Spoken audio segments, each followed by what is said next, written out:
The old man stayed here for a while. The big sun wouldn't cool him off in a short time, but since his clothes were still wet, he didn't plan to continue fishing.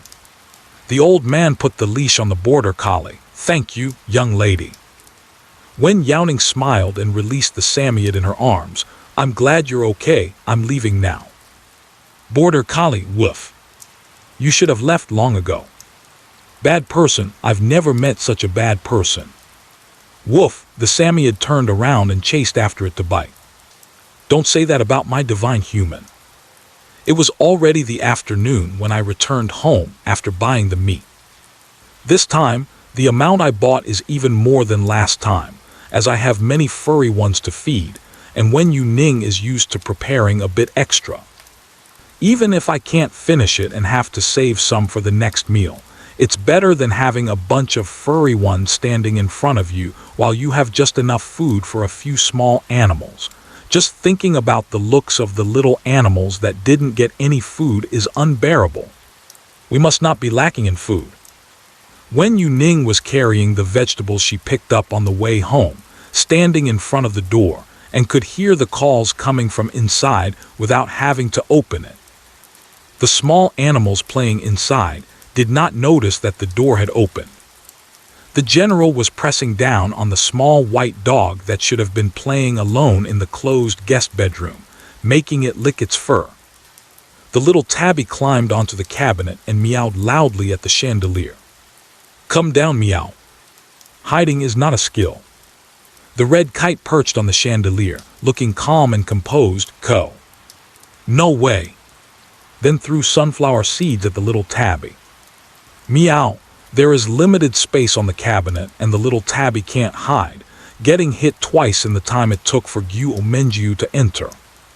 It doesn't hurt. But the kitten is very angry. "Dried fish, no." The little tabby cat leaped up directly onto the chandelier. The chandelier swayed from the force, and the little tabby cat's claws couldn't grip tightly on it, whereas the red falcon's claws were secure. It seemed to be naturally integrated with the chandelier, swaying along with it. In the next moment, the chandelier that was swaying from the collision pulled at the wall, making a bang sound as it hit the ceiling. The shattered remnants of the crystal chandelier fell like rain, making a popping sound. The sunlight in the room was just right, and Wen Youning watched as the overburdened chandelier came crashing down, hitting the coffee table directly underneath. Wen Youning. Bullet screen, wow. The one who is best at demolition is playing with figurines beside. You too should apply to the demolition office. Light, I have borne the unbearable weight of life. The little tabby didn't bump the chandelier hard enough to make it sway. Jumping up gently might not make it fall. After all, the kitten isn't heavy. I think it's the electrical wire's fault. It's not stable at all, shaking for no reason. Look at how scared the innocent little cat is. The little white dog and the general widened their eyes in surprise not far away. After a brief moment of surprise, the general stood up on his front legs without using the wheelchair, struggling to support himself with his hind legs. He picked up the little white dog that was still dazed, limping and walking awkwardly on his hind legs, and barely rushed into a lying position.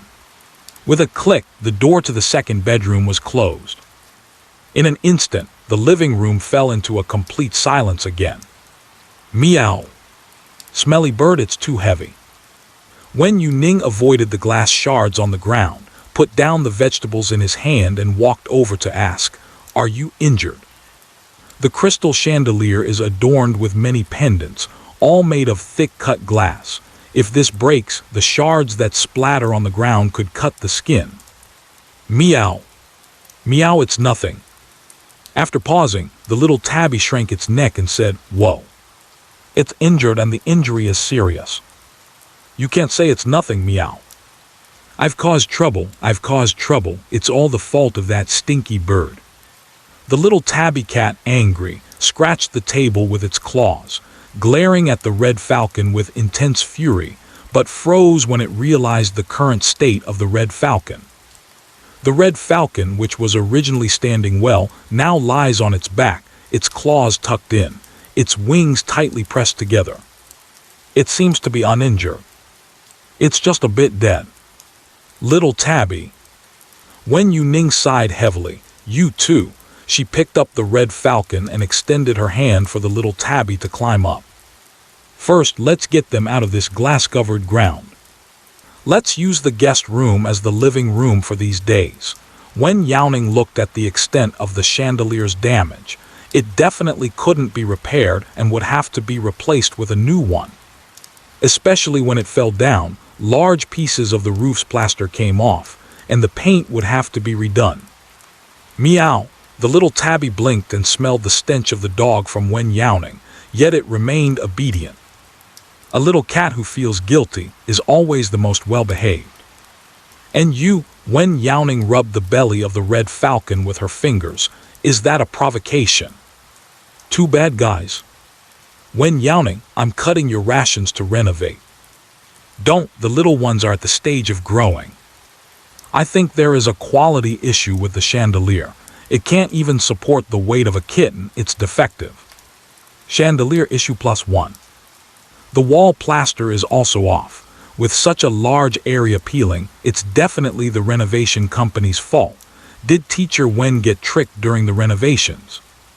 The chat in the live streaming room moves quickly, and some people can't join the conversation, so they directly change their ID to go buy a new lamp, Fluffy's food supply, let's change to a bigger house, and so on to shower gifts. The place at home is small, and the little animals are all lively and active. Moving to a bigger place would let them frolic to their heart's content. The popularity of Wen Youning's live stream has stabilized, and the number of followers is still steadily increasing, along with many gifts received. I just want to move to a bigger house, but I still don't quite have enough money. I also have to consider the subsequent decoration, which is quite troublesome. Wen Youning handed a new pack of sunflower seeds to the red falcon. Stop pretending. I can see your eyes are open. Chirp. Who is pretending? The falcon isn't pretending. He just got a little sleepy and took a nap. The red falcon is very active. Lying there like this, without needing Wen Youning to say anything, it can't stay still. It looked at the sunflower seeds being offered right under its claws, a bit perplexed, but still lifted its paw to grab a handful, and then didn't know what to do next. Shell it. Wen Youning placed an entire bag of sunflower seeds next to it. I want to eat. Red falcon. Hahaha, it's way less damaging than you, falcon. Let me see what new ideas my Minister of Justice has come up with. There needs to be a punishment, otherwise that chandelier will never rest in peace. Wen Youning can only say, fortunately, the house isn't rented, otherwise I wouldn't know how to explain it to the landlord. Is the old employee chandelier in the house ready to get off work? The little Tabby next to it listened with its tail held high. Peel, it's your turn to peel. HMPH. You must have been punished, huh, stinky bird. There's also you. The tip of the tail swept past in the corner of his vision, as Wen Youning placed the little Tabby next to the red sparrow, together.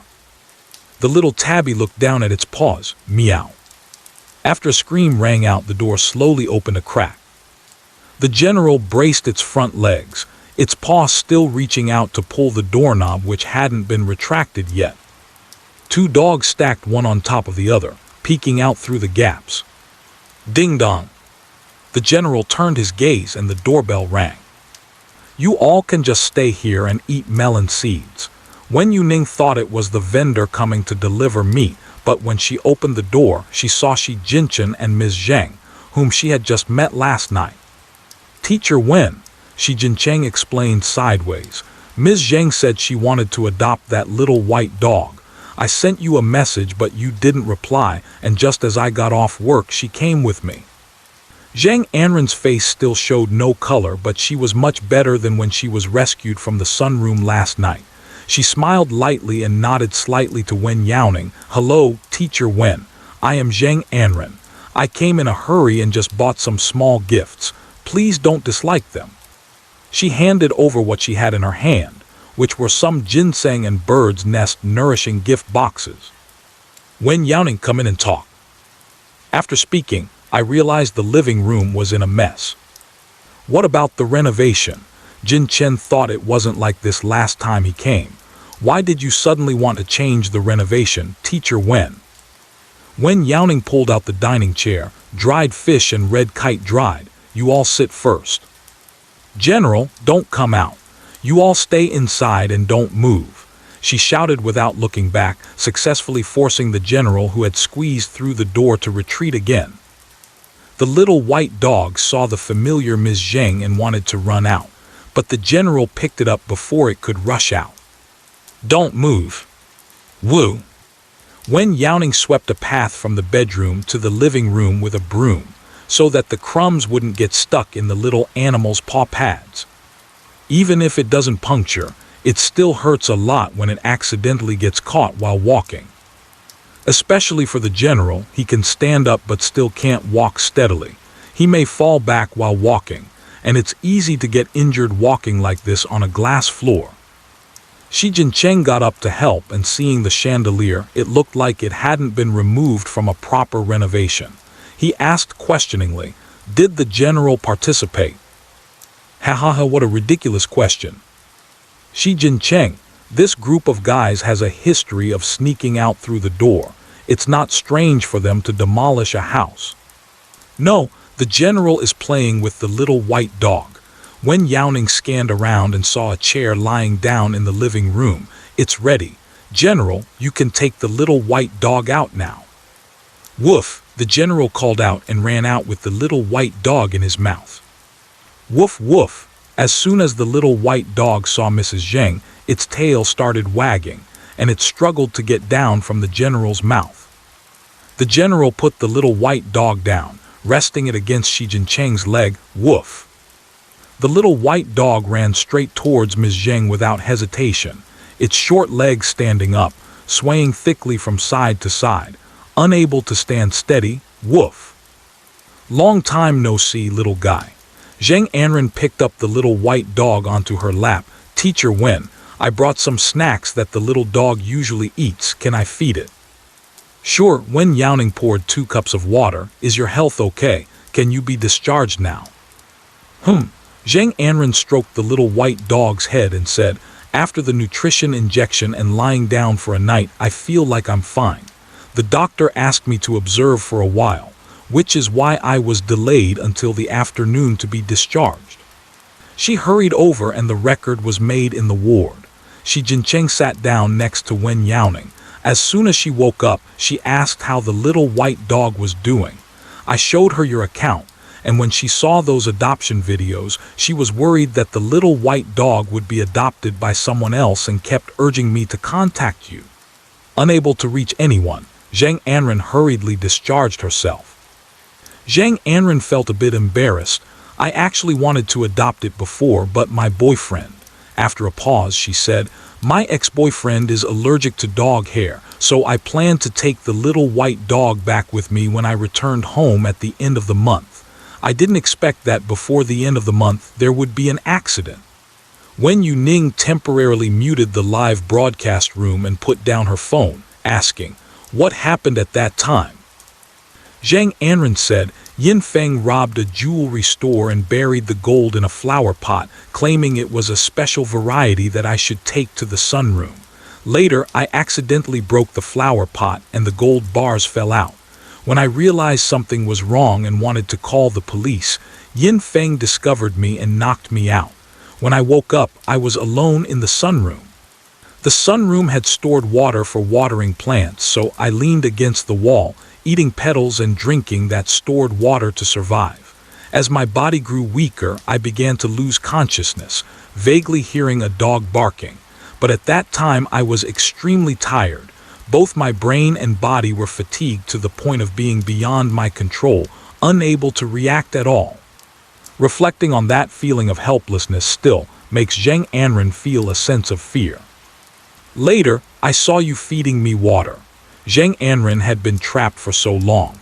Not only had she not seen anyone, but the only sound she heard, apart from the wind and the nighttime insects, were the distant barks of dogs in her muddled consciousness.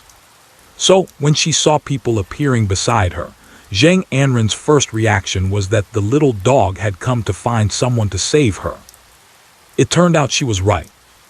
When Shi Jincheng was playing with the general, he replied, "When we went back to review the surveillance footage, we found that the little white dog was barking in a state of panic, not just begging for food. It seemed it couldn't get anyone's attention, so it grabbed some meat and ran off. That was probably when it went to find you." Zhang Anren nodded. The time she spent lying in the hospital was enough for her to sort through the entire incident, including watching the recorded live stream of Wen Youning. "Thank you so much. If it weren't for you, I might have already." That place was remote. If it weren't for Yin Feng's request, she wouldn't have gone there. The moment she woke up to find herself locked in the sunroom, the helplessness and panic left Zhang Anren in a daze. "Woof woof. Thank you." The little white dog echoed Zhang Anren's words. Shi Jincheng said, "Our internal discussion believes that Teacher Wen has shown outstanding performance in this case, and in addition to the bonus, there is a surprise reward." Wen Youning raised an eyebrow. "Surprise reward?" "Yes, but I don't know what it specifically is. It's prepared by other colleagues." At this point, Shi Jincheng has just started working and is not aware of what rewards were given in similar situations before, so she naturally cannot reveal it in advance. Wen Youning is not very interested in these matters. She takes a form, places it with a black pen, and slides it to Zhang Anren. "This is the adoption form, you can fill it out." Okay, adoption definitely requires following a procedure. Zhang Anren picks up the pen and seriously fills it out without missing a line. Wen Youning thought for a moment. "Ms. Zhang, do you mind if the adoption process is live streamed?" The specific adoption process has a written version, but having someone walk through the process as a video reference is clearly easier to understand than the written version. "Of course I don't mind. This is not a problem for Zhang Anren. If it can help those who want to adopt puppies, why not? You can decide what to do." Hearing this, Wen Youning opened the live stream, which had been filled with protest symbols due to the lack of visuals. Looking at the mess, Shi Jincheng suddenly asked, "Have you decided which light to change it to? Also, the roof is a bit serious. After installation, it will emit formaldehyde. Have you thought about where you will stay during this time?" "Not yet." Wen Youning thought about going out to rent a place, but there are very few landlords willing to rent to pet owners. Formaldehyde is something that cannot be completely avoided, which renovation can confidently claim there is absolutely no formaldehyde. That claim would be a lie. "Yes, you have it, Teacher Wen. Look at me." Kyan Yu opened a VIP account and flooded the live chat with comments. Afraid that the chat might not be visible, Kyan Yu also sent a private message to Wen Youning. The large activity area is reasonable for a wildlife park, and it has a red falcon, which is a wild animal. Isn't the staff dormitory of this wildlife park tailored just for Wen Youning and her animals? The beautiful living environment is already its least noteworthy advantage. The staff dormitory, Wen Youning noticed the comments and thought it seems like a good choice. No need for renovation, no concerns about formaldehyde, and no worries about excluding small animals from moving in. It makes more sense to have the red falcon stay nearby. The name of the wildlife park can deflect these issues.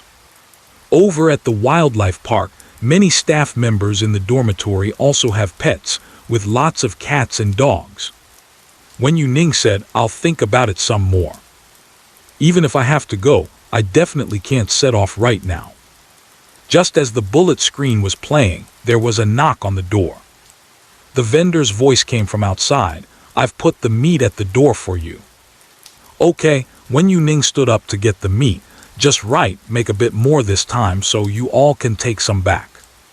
Regular adoption agencies that adopt small animals will usually provide some food for them to take home. to avoid the small animals not adapting to the new food after changing environments. Wen Youning also needs to prepare some. My new meat grinder. Looks good, right? Wen Youning opened the large box. The meat grinder used to make cat food last time was too small and inefficient, so she ordered a new machine right after finishing that day, and it had arrived long ago, but she hadn't used it since she hadn't made any animal food. Shi Jinchen came over to help. I just need to put these in the meat grinder in order. Yes, the meat selected by Wen Youning is all pre-measured, homemade animal feed. The difficulty lies in the ratio. Everything else just needs to be crushed, mixed together, and stirred evenly. There's not much technical skill involved. I bought the meat myself and made it. The cost is higher than the most expensive feed on the market. It's okay, even though making it yourself is costly, you also put in a lot of effort. Teacher Wen, have you really considered selling animal feed? I could accept a higher price. It seems that a lot of documents are needed, and it's very strict to make your own card, making it difficult to sell. Teacher Wen, I have filled it out.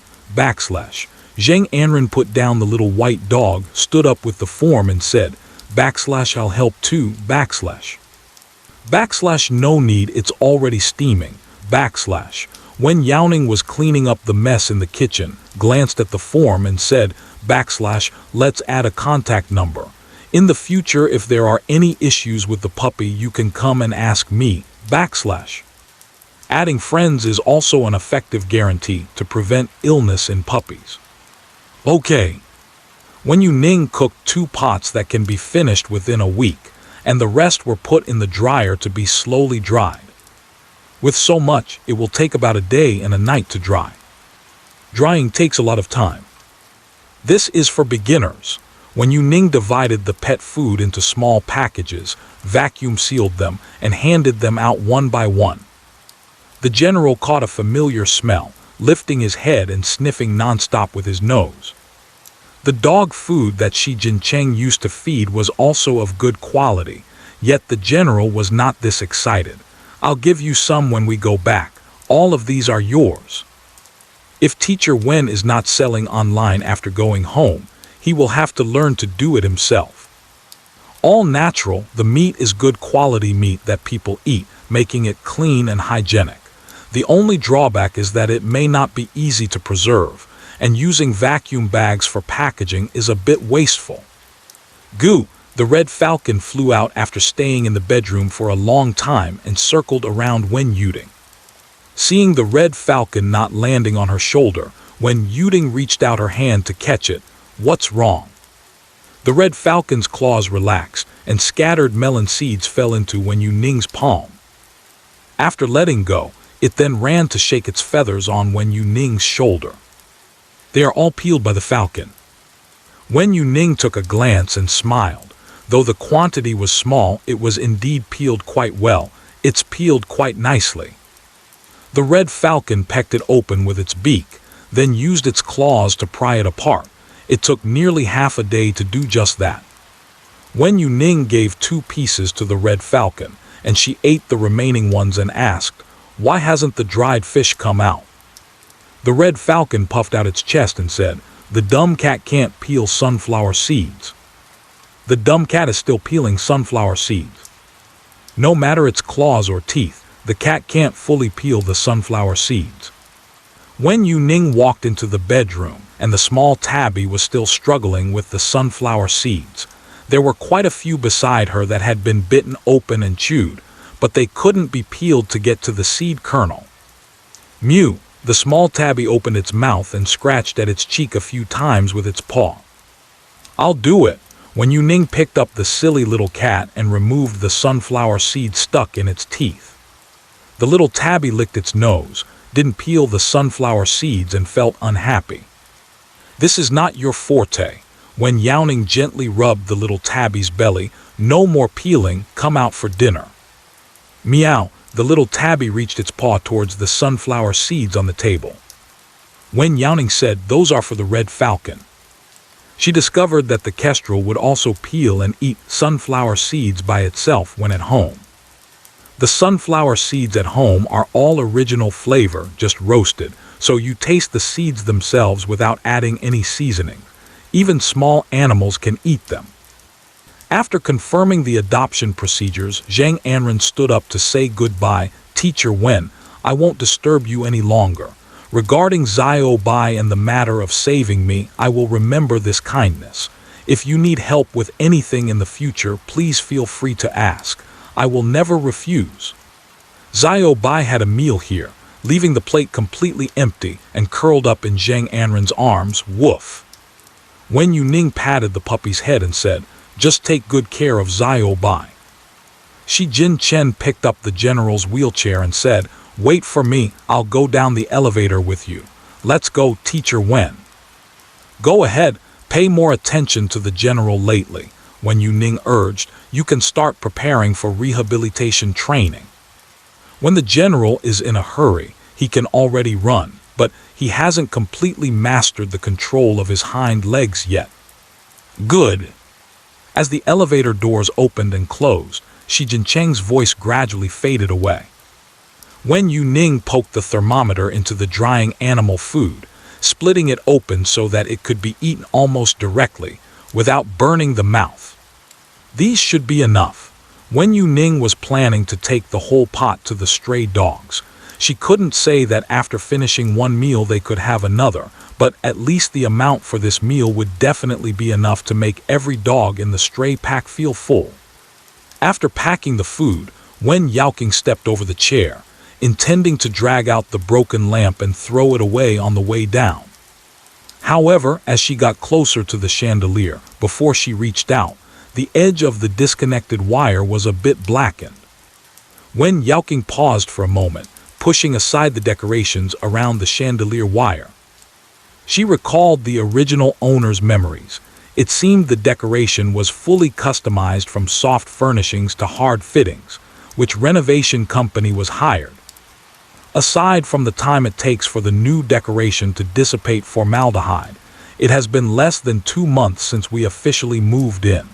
Even if the electrical circuit is aging prematurely, it shouldn't age this much in such a short time. Wen Youning thought for a moment and decided to put down the chandelier for now instead of throwing it away. Let's wait to ask the renovation company about the situation first. You guys stay in the guest bedroom for now. Wen Youning moved the litter box for the little tabby cat into the guest bedroom. The living room cannot be used for now. Meow, the little tabby rubbed against Wen Youning's wrist. Let's go out together. Meow, I see you got the delicious meat ready. Wen Youning pointed at the little kitten's wet nose. I'm going to find those stray dogs I met yesterday. At that moment the little tabby was a bit scared to the extent that now, hearing stray dogs, it jumps onto the bed without hesitation. That meow won't go. Wen Youning took off the red falcon from her shoulder.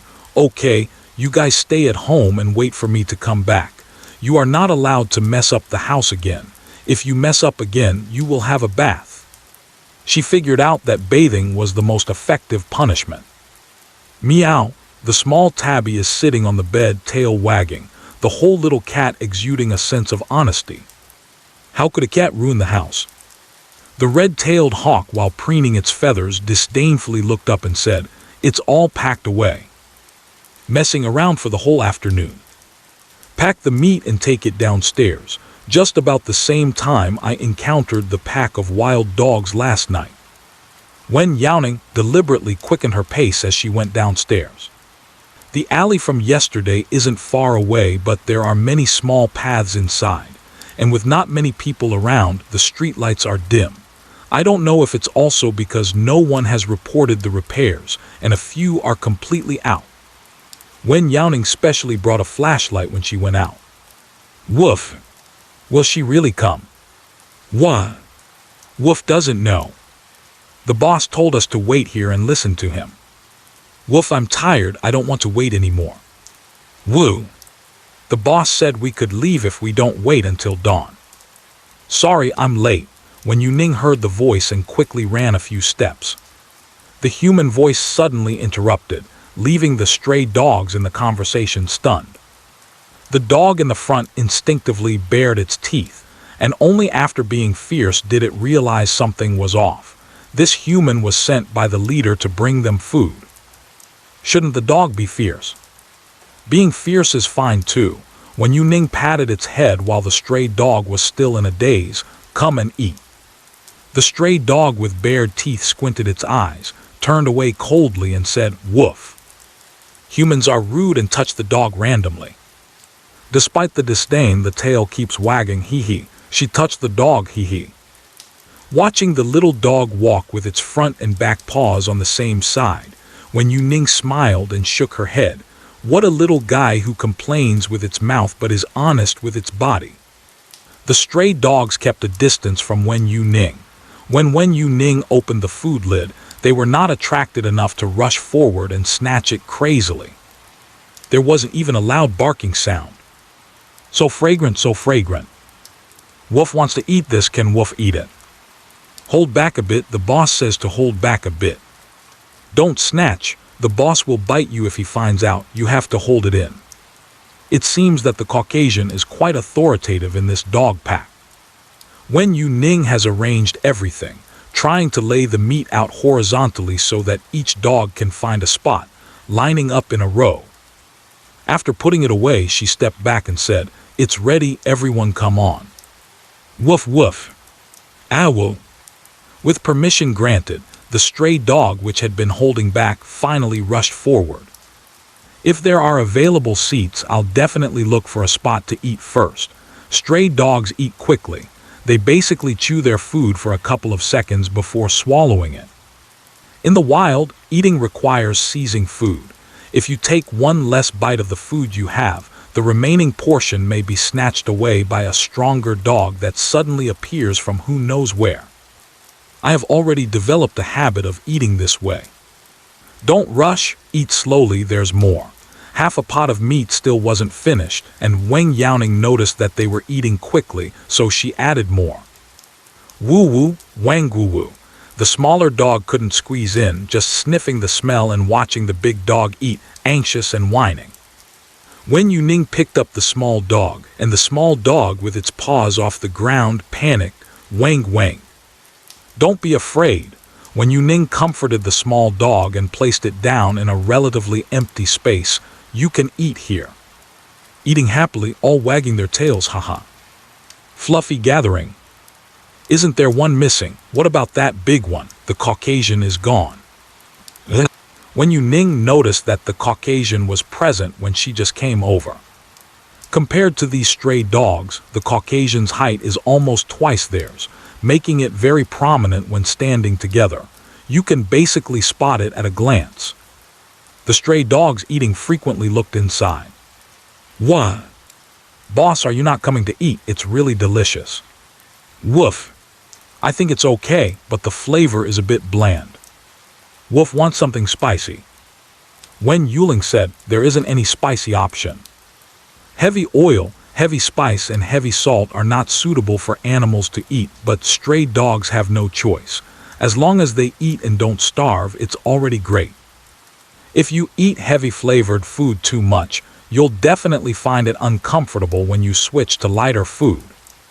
When Wen Youning noticed that the stray dogs were eating noticeably slower, she took a new box of meat into the alley.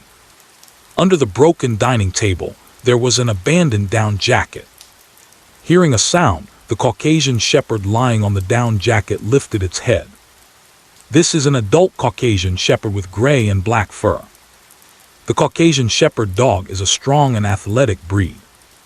In the 1950s, they were used as border patrol dogs patrolling along the Berlin Wall in former East Germany until the reunification of Germany, after which they gradually became family dogs. Several cities have listed it as a banned breed. The Caucasian shepherd dog is the largest existing dog breed and is known as the king of dogs. Its strong muscles are hidden beneath its thick, plush coat, and at first glance from behind, it looks a bit like a small bear. It was formerly a military dog breed of the Soviet Union. The Caucasian is brave in temperament but calm and stable, with high alertness. Wen Youning has seen purebred Caucasian Shepherd dogs, and the one in front of her seems to be larger than the usual Caucasian Shepherd dogs, suggesting it might be mixed with other breeds. Yesterday was tight and urgent. I didn't have time to take a good look. I just noticed that the Caucasian in front of me has blue eyes. Perhaps it is precisely because the eye color is different from the usual grayish-brown or black, which adds a touch of wisdom and calmness to this Caucasian. It's hard to imagine that I can actually see handsomeness on a dog's face. It gives me a very reliable feeling. When I go out alone at night, having it with me makes me feel like no bad guys would dare to come close. It is said that the ancestors of the Caucasian Shepherd dog are Tibetan Mastiffs, and this guy is exceptionally fierce. When Wen Youning observed the Caucasian stared at her without blinking for a moment. "Your little brother is eating outside." Seeing it not move, Wen Youning simply sat in front of the Caucasian and opened the box. "If you don't come out, I will just have to bring it in to you." "Noisy. Don't like me talking. Then I won't say anything, you just eat." After Wen Youning finished speaking, she placed her thumb and index finger together in a zipping motion at her lips, really not saying a word, and pushed the box towards the Caucasian, urging with action, "Time to eat." The Caucasian looked down, always with a faint feeling. "I won't eat." Wen Youning tilted her head. "Why?" The Caucasian ignored Wen Youning's actions and sniffed the food in front of it. "Woo.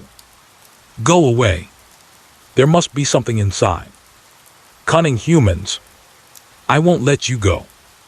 "No, not at all." Wen Youning spoke, and the Caucasian suddenly looked up, suddenly realizing that he had promised the Caucasian not to speak just now. "Ahem." Wen Youning casually raised a hand to cover her mouth. "There's nothing inside, just some meat and vegetable salt. I didn't even add water." Caucasian. It stared at Wen Youning fixedly, and although it said nothing, its gaze conveyed a sense of speechlessness. Not a single human is a good thing. Young people, don't speak too definitely. Wen Youning waved a finger in front of the Caucasian. "How could there not be a good person among humans? Even if they're all bad, I am definitely good. Count me in, I'm also good. Me, and me." "Teacher Wen, bring the fans into the live stream." The Caucasian dog ignored him, letting out an impatient growl, urging Wen Youning to leave quickly.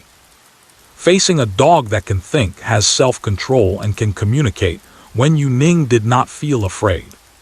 "Try it. I've been making this for a long time." Wen Youning took out the gloves that were pressed under the box, originally meant to pull apart the meat, but just now, the meat broke apart on its own, completely unused. Wen Youning broke off a small piece of meat from the box and brought it to her mouth for a bite. The Caucasian's pupils constricted, and its paws instinctively reached forward. It's not bad, but it could use a little less salt." Wen Youning found it not tasty, just a meat flavor, added with some salt, which was enough for small animals. She took a bite and opened her mouth to show the Caucasian. "Look, I swallowed it right." She clapped her hands, healthy, no reactions at all. It feels like the Caucasian is very cautious. Stray dogs, especially large stray dogs, can't afford to be reckless. They'll die young. "Have you ever eaten food with seasoning?" Wen Youning didn't think that such a large Caucasian would have been wandering from birth. It was more likely that it had been abandoned or lost. The Caucasian turned its head away from her, came out from under the table, and scared the human without leaving. Instead, it left. "Eating it will make you weak. Can't resist. One leg for one leg, not a loss." Wen Youning realized something, shining the flashlight and looking at the obviously deformed left hind leg of the Caucasian. Seeing that the Caucasian was about to leave, Wen Youning hurriedly said, "I can help you treat it. Your leg can still be saved." The Caucasian stopped in place. "You also want to return to how you used to be, right?" Wen Youning walked closer, following behind the Caucasian. "It's still not too late. After a while, even I might not be able to guarantee helping you return to your original state." The Caucasian turned around. Wen Youning smiled at it and said, I am a professional animal doctor, trust me. I guarantee you will recover as before. The mountain is not me, I am the mountain. Wen Youning moved a bit closer to the Caucasian, discovering that its hind legs seemed to have healed naturally after a break without medical care, resulting in this condition. She said it could return to its original state. She wasn't lying to it. It really can be done. You can feel it. I'm different from others, right? Wen Youning respected the Caucasian's thoughts and wanted to help it heal. The Caucasian is aware but still wary, yet does not leave directly, indicating that it is still hesitant and considering. Not directly opposing means there is a chance. If you don't speak, I'll take it as you agree with me. The Caucasian didn't respond. Wen Youning curled her lips and said, then it's settled. She pulled over the box on the ground filled with food and said, let's celebrate our initial friendship and have some food. Did you not go out to look for food today? Don't deny it, the little dog outside just said so. Wen Youning heard that they hadn't eaten, so she specially came in to find the Caucasian shepherd. Stray dogs can't find food anytime, so when feeding, it's best to take care of each one. Wen Youning murmured to the Caucasian shepherd about the pros and cons. If you don't eat, you will lack strength. Without strength, your body will deteriorate. If your body deteriorates, how can I be assured to perform surgery on you? So eating is equivalent to healing the wounds.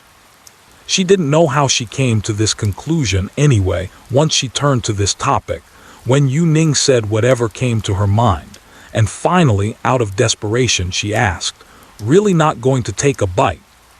The Caucasian seems to have no way to deal with Wen Youning, finally bowing down and taking a bite of the food that was offered to him several times.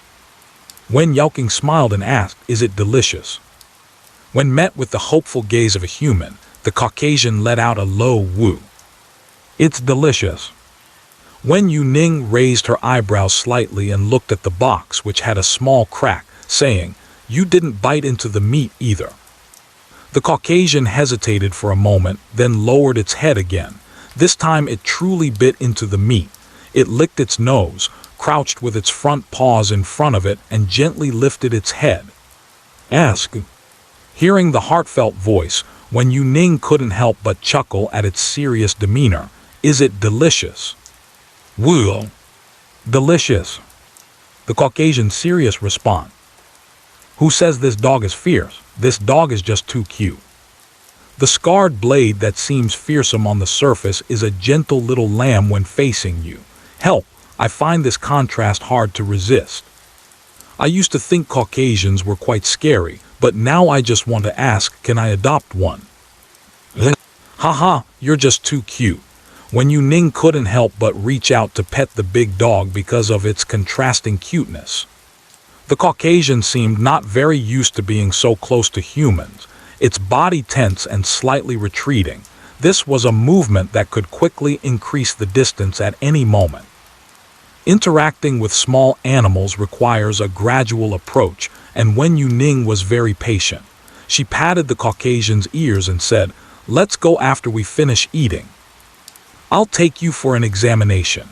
If the results meet the requirements for surgery, we can do it as soon as possible. Wen Youning thought, she is now a contracted doctor at the wildlife park and can use the zoo's operating room.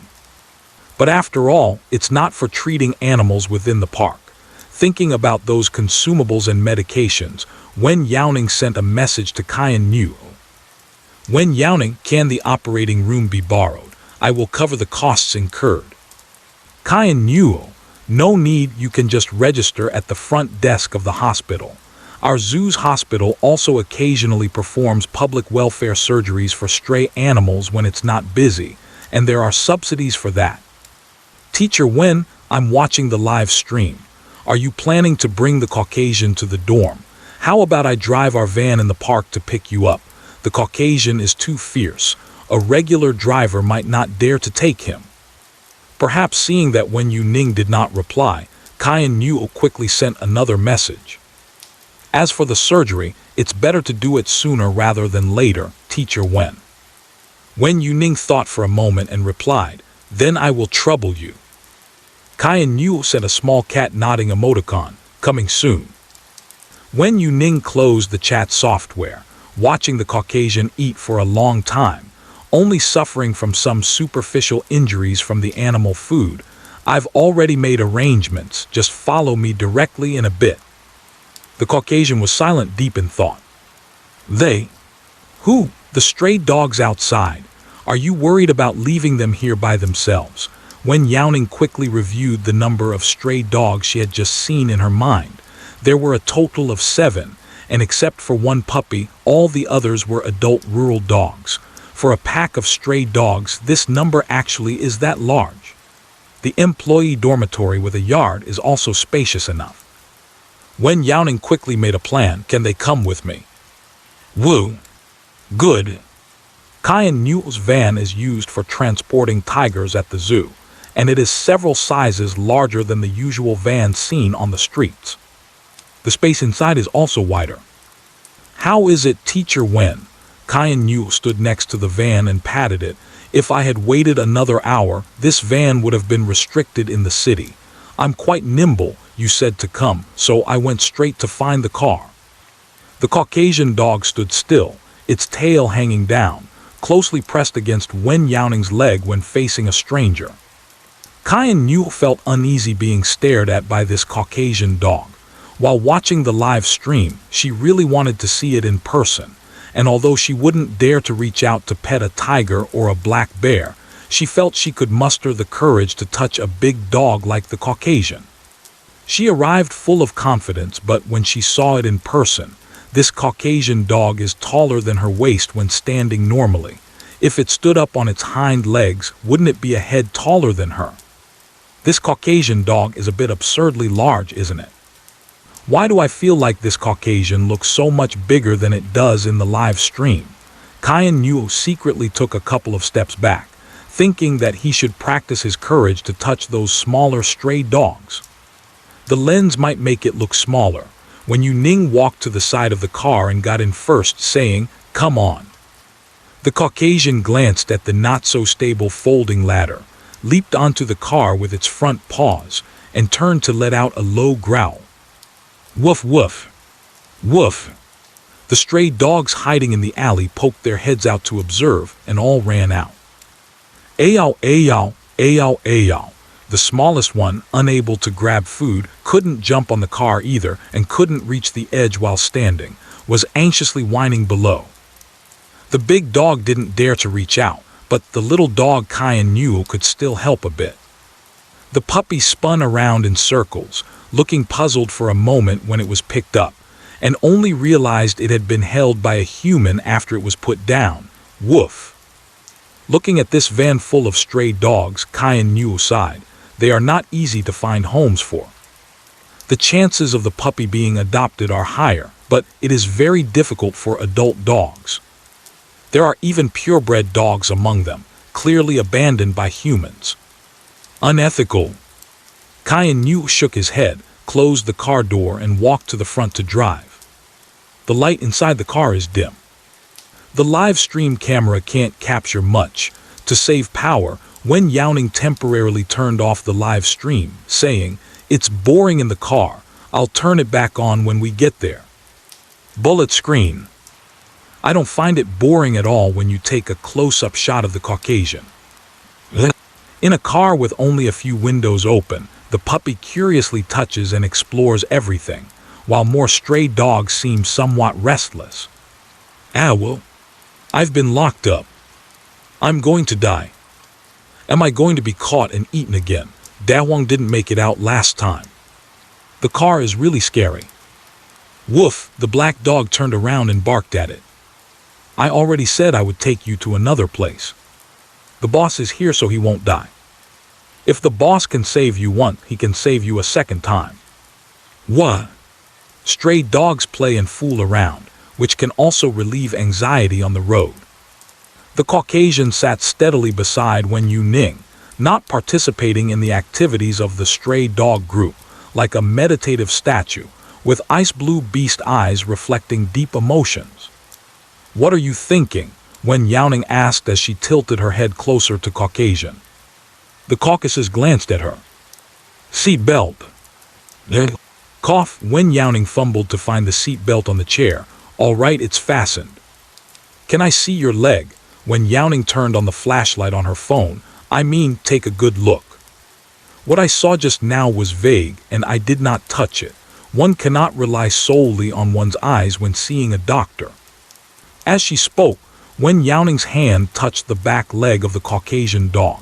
She observed the dog's reaction, and seeing that it did not resist, lowered her head to focus on the injured leg, tentatively asking, "Does it hurt here?"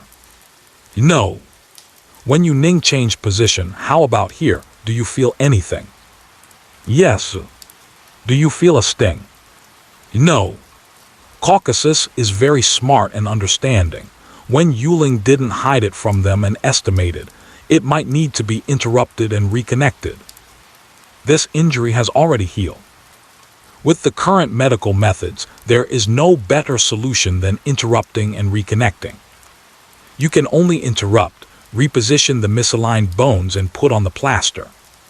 Upon receiving this answer, the Caucasus remained indifferent, as if nothing could pique its interest. Strike. So aloof, huh?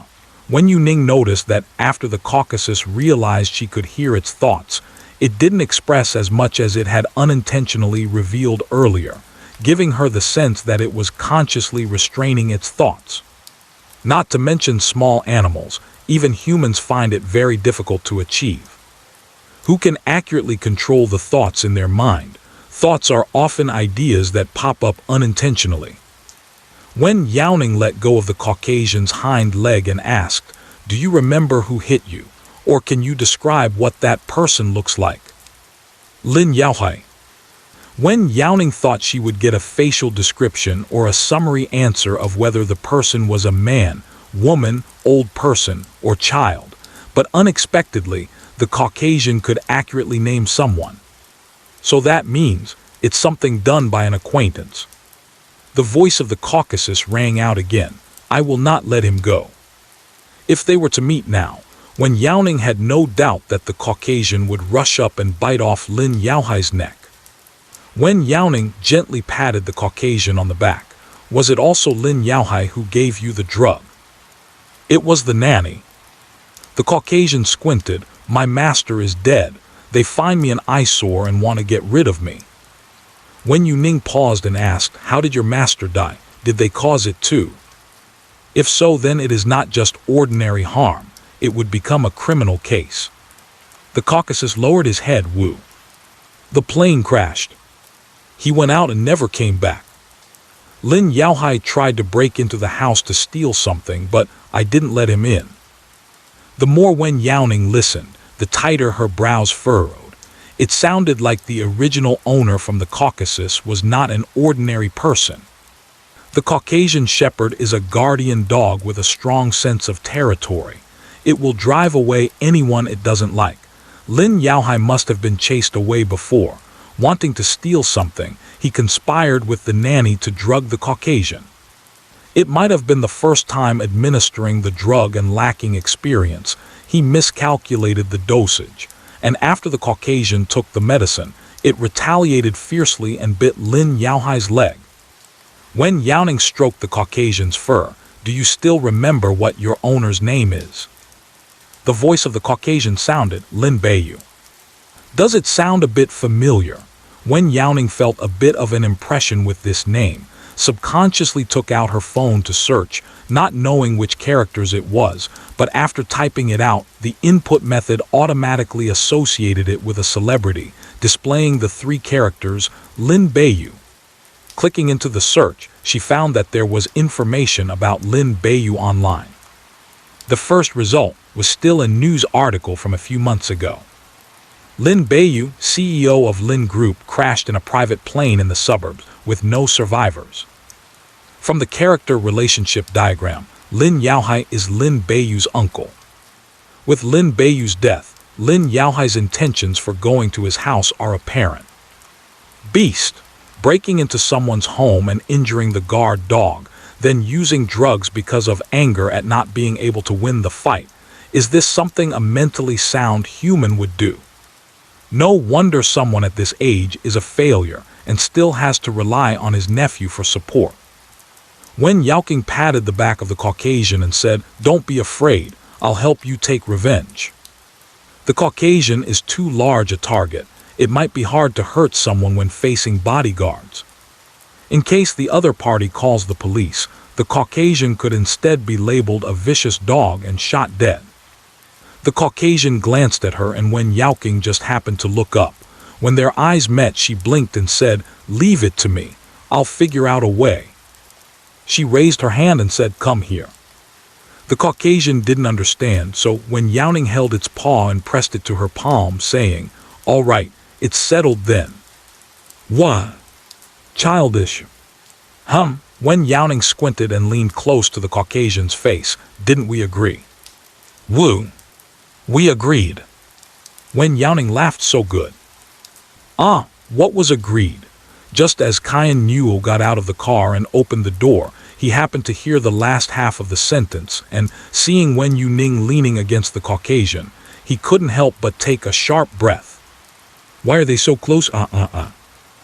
At this moment, the Caucasian could bite his head if it opened its mouth. Just standing at the car door and watching made her feel drenched in cold sweat. Wen Youning was so close and could still pet the big dog without changing expression. I don't know if it's her illusion, but this Caucasian shepherd looks fiercer than both the tiger and the black bear. Arrived so fast. Wen Youning was chatting with the Caucasian shepherd and didn't pay much attention to the outside scenery. She bent down and got out of the car, which had just stopped at the employee dormitory she visited during the day. Well, it's not me bragging, but my driving speed is something that many professional drivers in the park can't match. Wen Youning chuckled, mainly because if he didn't speed up, he might be stopped on the way due to traffic restrictions. Wen Youning sidestepped to make space for the dogs to jump down. It's just about to be summer, so it's not too cold. We can set up a few dog houses in the yard after it cools down, and these dogs can stay. If we can't find adopters, we can distribute them among the various parks, but the dogs going to the wild animal park might be a bit scared. But that was just smelling the scent, and generally, there wouldn't be an encounter with a ferocious beast. Except for that tiger who pretended to be sick and secretly went to the warehouse to eat at night. Stray dogs jumped down from the car one by one, cautiously tucking their tails between their legs in a completely unfamiliar environment. Crowding together with familiar companions can give them a sense of security. Wen Youning picked up the last little puppy that had fallen and placed it on the ground, then ran off to join the group. She said, "All right, you all get familiar with the environment first.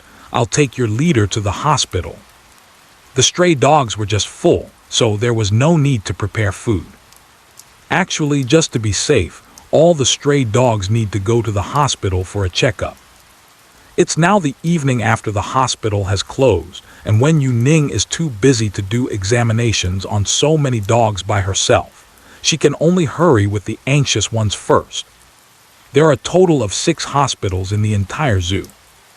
They are located in different areas to ensure that whenever an animal is injured, the veterinarian can reach the scene as quickly as possible.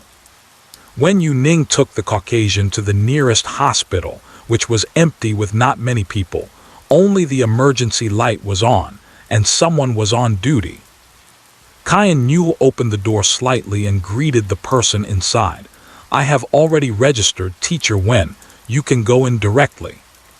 Wen Youning, okay. The examination for the Caucasian went very smoothly. From drawing blood to taking x-rays, regardless of whether the tests were painful or not, the Caucasian showed little reaction throughout and was very cooperative. After all the checks had gone through, when Wen Youning picked up her phone again, it was already close to 10 o'clock at night. "All right, now we just wait for the results." Wen Youning took the Caucasian dog out, pulled her coat tighter. It had gotten a bit cooler in the evening, and wearing something thin made her feel cold when the wind blew. The machine takes 3 hours to produce results. Wen Youning didn't plan to go home. She would come back after getting the results, so she simply waited in the lounge. The Caucasian lay at the door, licking the wound from the blood draw earlier. Actually, there wasn't much of a wound. It's just that the fur was too thick and matted, making it difficult to draw blood. Wen Youning had to shave off that patch of fur. The Caucasus might be a little uncomfortable. Wen Youning sat on the sofa and patted the space beside her. I haven't asked your name yet. The Caucasian approached but did not get on the sofa. Instead, it lay down at Wen Youling's feet. Rock Wolf. That's a cool name, because it didn't come up when Youling slid down from the sofa and hugged Rock Wolf's head to her lap. The Rock Wolf seemed to show a trace of helplessness as she manipulated it this way. Wen Youning scratched the thick fur of the Rock Wolf, and before the surgery, she had to give the Rock Wolf a bath. No matter how much attention is paid to hygiene during the days of wandering, the fur cannot possibly be as neat and tidy as when it was domesticated. Especially for long-haired dogs, their fur is dense and thick, making matting unavoidable. Wen Youning once saw a long-haired dog being rescued on the news, with clumps of fur hanging down from its chest, while the fur of the Rock Wolf is relatively tidy. The door to the house was not closed. It was a flat-roofed house, leaving a gap where the stray dog could feel the cold outside and come in at any time. With the Rock Wolf around, Wen Youning believes they won't make a mess or urinate randomly, causing chaos in the house. It's just that, the stray dog was merely curious and lingering at the door, showing no intention of coming in. Waiting for time to pass is a bit boring. Wen Youning was lightly patting the Rock Wolf while opening the livestream room. Many people kept asking questions about stray dogs and Caucasians. She simply reopened the livestream and a smiling face appeared on the screen. Is everyone still awake? I told you I could wait until the broadcast starts. Who allowed you to stop the stream? Is there anything that my esteemed SVIP can't watch? Wow, dark gray really does make you look slimmer. You can't tell in the alley, but now that the lighting is good, the Caucasian looks like he could bury teacher Wen.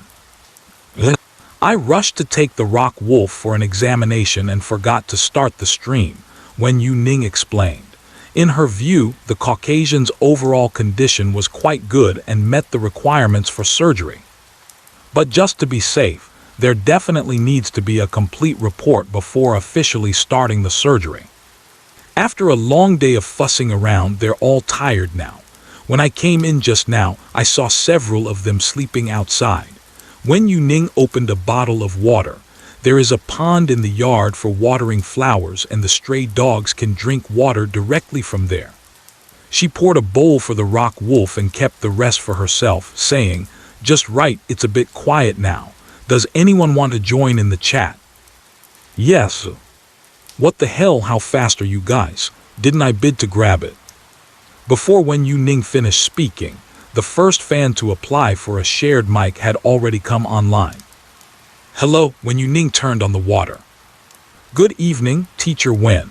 The boy pushed up his glasses, shyly smiled at her and said, "My goldfish hasn't had much of an appetite lately and often stays at the bottom of the tank without coming up. I don't know the reason." He was speaking and turned the camera towards a small square fish tank. Although the fish tank is not large, it is decorated with all kinds of aquatic plants and stones, and at the bottom there is a scenic design with a small bridge and flowing water. The camera swept down, and a palm-sized parrotfish was tightly pressed against the small bridge, squeezing itself into the corner. "Is it being reclusive like this?" the boy said.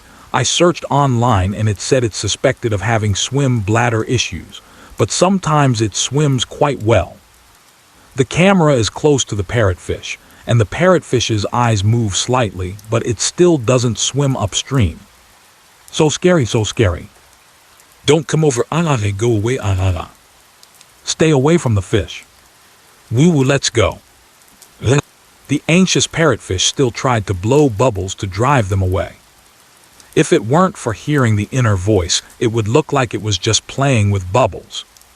Did you scare it? Wen Youning was somewhat flustered by the voice of the parrotfish, but this answer made her doubtful, feeling that a close-up view shouldn't scare the parrotfish like this. Ha ha ha, suddenly a big face comes close. From the parrotfish's perspective, it really would be scared to the point of a heart attack. Isn't there a perspective of goldfish looking at people online, like a person looking at an alien? The boy hesitated and stepped back a bit. Is it me? I actually haven't looked at it up close before. I've just noticed that a lot of the fish food I recently threw in always remains. I have seen the surveillance footage. Even when I'm not here, it will still hide in this corner. That means there are other people or things scaring it. Wen Youning stroked her fingertips and asked while tapping the screen, is the aquarium's decoration new? Some fish are timid and can be scared by drifting water plants. No, it's been there for a long time. The decoration was set up even before the fish entered the tank. The boy cleared his throat, feeling that with the current information he had, it was difficult to find the fundamental reason for the parrotfish's transformation, so he simply confessed, to be honest with you, this is my mom's fish. The boy said she went on a business trip and asked me to help take care of it. I've never raised this kind of thing, and in just a few days it's like this. My mom is coming back tomorrow. If the fish waits until his mom comes back and then finds out something is wrong, I can't even imagine. The aquarium landscaping is something the parrotfish is already used to. You don't usually pop up in their faces. Wen Youning stroked her chin thoughtfully. So how could this parrotfish be scared like this? That's definitely true. The boy saw that Wen Youning was puzzled and immediately began to sigh. Could it be that my little life is in my mom's hands? It's really strange. Clearly, the other parrotfish is fine and they are all in the same aquarium, yet this one has a problem. It's so frustrating. Wen Youning keenly sensed the issue. Why do I only see one ? The boy raised the camera to show her the other one. It's right here. This one is healthy and swimming happily. At the moment she saw the goldfish tumbling in the bubbles produced by the air pump, Wen Youning, She pinched her brow.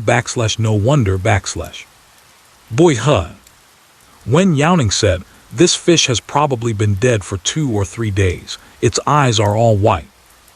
What? The boy's voice suddenly became sharp. Dead? Seriously? He leaned closer to the fish tank in disbelief. No way, look how lively it is. How could it be dead? Wen Youning helplessly explained, the air pumped into it isn't because it's swimming, but because the bubbles are pushing it around in the fish tank. The body is already stiff, and you're still swimming around happily. Bullying a fish because it can't talk. The boy rubbed his eyes a few times, still in disbelief. How did it die?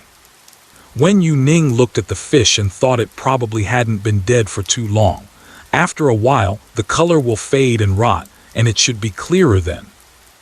It just died not long ago, and with the air pushing it at first glance it looks just like it's alive. Then this one, if it doesn't eat or move, is it about to die too? The boy's fingers trembled as he pointed to the fish below. It was scared by the dead fish. Not sure if I'm dying quickly, but I must have been scared to death. Wen Youning vividly illustrated with an example. If you were locked in a sealed room with a corpse, and the corpse was swaying due to some unknown wind, you would be scared too. Boy. Oh wow. Just a single 5. You have to take care of 2 fish in total. One is dead, and the other is almost scared to death. Fish, do you want this food and drink? By the way, doesn't everyone say that fish only have a 7-second memory? Seeing my roommate's fish, oh my, a dead fish. After being scared unconscious, I forgot, then opened my eyes and saw, oh my, a dead fish. The goldfish scare. Wen Youning saw that the guy on the video call had already frozen, not knowing what to do, and reminded, aren't you going to hurry up and fish out the dead fish and change the water as soon as possible? With the filtering system in place, the water in the fish tank still looks fresh and clean. But after all, it has been several days with a dead fish in there. Bacteria are growing and we can't see it. For the sake of the other fish, we still need to change the water. Yes, yes, yes, catch the fish. The boy picked up the fishing net and rushed over to rescue the only remaining fry. As the boy cleared away the artificial plants, the dead fish floating with the plants remained motionless when he scooped them out. Really dead.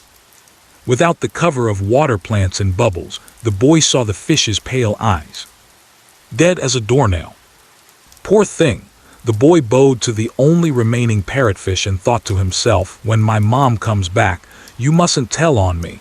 I guess you're so scared that you can't eat. You've starved, right? Gulu. You fool, only realizing it now. You are the one who is really hungry. The fish is about to burst. The parrotfish is blowing bubble. It's not that it's starving. Wen Youning looked at the size of the parrotfish, which didn't seem like it was starving. There's a lot of leftover fish food, so you probably fed it based on the amount for 2 fish. It ate its own portion and helped eat the other portion, but it just didn't finish it. Some goldfish will keep eating when there's food until they overeat and die.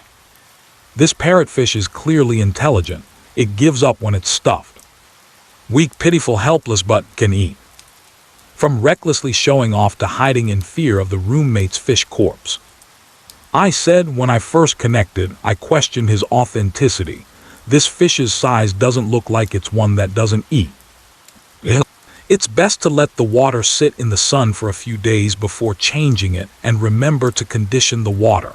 Wen Youning thought for a moment, feeling that there were many nuances to changing the water, and was afraid the other party wouldn't understand. Why don't you wait for your mom to come back and let her change it? If the water isn't conditioned properly, then in the end this fish will be in trouble. Furthermore, the parrotfish is not a freshwater fish. It can't be used just by conditioning the water in the sun. You also need to consider the ratio of sea salt and the addition of nutrients. It's actually quite troublesome to manage. Wen Youning specified a few exact requirements for changing the water. The boy was confused, not quite understanding but willing to listen, and he murmured, I'll go get water and put it on the balcony to sunbathe. I'll dilute it when my mom comes back. So I can only make do with that one remaining fry in the fish tank for now. Wen Youning. Thank you, Teacher Wen. Goodbye, Teacher Wen. The boy said this and hurriedly ended the stream. The live broadcast room fell silent. Wen Youning remembered to stretch a bit, wedged between the coffee table and the sofa, feeling somewhat uncomfortable. But before she got up, she noticed the Caucasian dog resting on her lap, eyes closed, breathing steady and even. He fell asleep. Wen Youning's movement froze as she got up. She sat back down again, slowly leaning back. Her hand gently rested on the Caucasian's head, rubbing its forehead softly, stroking its fur again and again. Wen Youning said, Let's end today's live broadcast for now. The Caucasian had fallen asleep, afraid that speaking would wake it up. The emergency prompt is flashing in the live broadcast list. Seeing that Wen Youning was about to go offline, a fan with the ID Jiajia began to frantically type help and SOS. Lower your voice, Wen Youning said softly, opening the live stream. What's wrong? Teacher Wen. As the screen expanded, Jiajia took a deep breath, seemingly trying to suppress her anxious emotions, obediently lowering her voice without shouting. My hamster is sleeping on the wheel and the other Syrian hamster is playing on the wheel.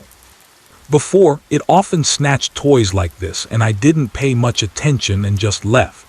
As soon as I turned around, the hamster started crying out. I don't know if it stepped on something or if it got hurt when it was thrown out, but it sounded really tragic. Jiajia raised her voice a bit. Jai. It hurts, it hurts so much. The cry sounds really tragic. Could it have been bitten by another teddy bear hamster? That shouldn't be possible. The golden hamster breed is quite popular, and they generally have a good temperament. How about we film something? Jiajia asked Teacher Wen, can you hear me? Wen Youning nodded and said, "I can hear you." The hamster's activity range is just one cage. When it was thrown off while trying to steal the running wheel, it fell into the thick cotton below and didn't sustain any injuries. Jia has kept hamsters for a while, but this is the first time she has encountered such a situation where it looks so serious. Can you tell if it's broken? Wen Youning observed the hamster's straightened paws and said, "It doesn't look like a fracture. What kind of pain does it feel?" As soon as she said this, Jia knew it wasn't directed at her. She moved the hamster in her hand a bit closer to the phone. "Come on, I'm asking you a question." The closer you get, the better the reception. The hamster is squeaking and shouting. "I can't move, I'm too scared to move." Tingly and numb whimpering. Can Teacher Wen hear the heart's voice? Jia shook the hamster and brought her ear closer, wanting to listen as well. "Well, no." Jia is heartbroken. "You're calling out in pain, right? You must have hurt your bones or bumped into something. Sai, there's no place in our small town to take a hamster for treatment. What should we do?" "What exactly is going on, Teacher Wen? Let me ask a local doctor to see if surgery can be done." Jia's mind is already picturing a tiny hamster lying on a huge surgical table, with a scalpel bigger than it cutting open its little paw. Wen Yuning's hand covered the Caucasian's ear. The feeling of being touched made the Caucasian's ear twitch. The soft and fluffy fur brushed against her palm. She said softly, "No need for surgery. The claws have gone numb from pressing down while sleeping." The girl's steady tone rose. Wen Youning had a premonition, lowering her voice in advance. The Caucasian was not disturbed and continued to sleep soundly. "Are we wasting emergency resources?" If you had only joined the call 5 minutes later, the hamster would have already recovered by itself. Am I the only one who feels that when my legs go numb and someone else throws me out, it really hurts? This kind of scene, the leg-numbed person can hardly dare to imagine. It's an utterly refreshing feeling. Wen Youning saw the girl stunned and reminded her while looking at the hamster struggling and twisting in her hand. Numb legs are not fatal, but if you don't let go, it might suffocate. Hiss! Jia hurriedly loosened her grip, poking the hamster's belly with her fingertips. It rose and fell, responding well. "That's good." "Who? That was close, I almost died." "I won't complain about my paws hurting anymore, boohoo. Feed me something good to recover." After saying that, Wen Youning hung up the call, glanced at the emergency list, confirmed no one was coming in, and greeted everyone. "I'm logging off now. I have a lot to do tomorrow, and I need to perform surgery on Yan Lang, so I might not make it for the live stream. Don't wait for me. Good night." The broadcast has ended, and the room is silent. Only the heavy breathing of the Caucasian can be heard. Wen Youning's legs are a bit numb, maintaining the same sitting position for too long. With just a slight movement, it's like getting an electric shock in the legs. In this situation, she didn't dare to make any big movements and just tapped her calves a few times.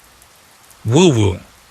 The sleeping Caucasian did not know when it opened its eyes, lying forward, with its muzzle blocking the place where Wen Youning was hitting herself. It does not understand why humans hit themselves. "I didn't hit, just felt uncomfortable, so I rubbed it a bit."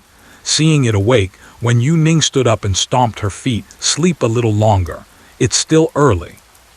She pulled the small blanket from the sofa to cover the Caucasian.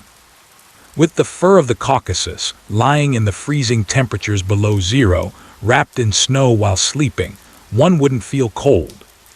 It could even be said that in such an environment, it would actually feel more comfortable due to the suitable temperature. But the ritual of covering oneself with a blanket while sleeping. A thin blanket putting it on doesn't affect much. Liu Gaojiakao was in the living room when Yuling walked into the kitchen. "Let me see what's in the fridge to eat." She hadn't eaten much today. One thing after another happened, and even when she was hungry, she didn't feel much. It wasn't until late at night that she felt hungry. There were plenty of drinks, yogurt, and cold snacks in the fridge, which could be kept for a long time. When there were no caretakers staying over, these items could be taken out and shared, so nothing would go to waste. If you leave vegetables like those for too long, you'll just have to throw them away. Wen Youning took a bottle of yogurt and opened the snack cabinet next to her.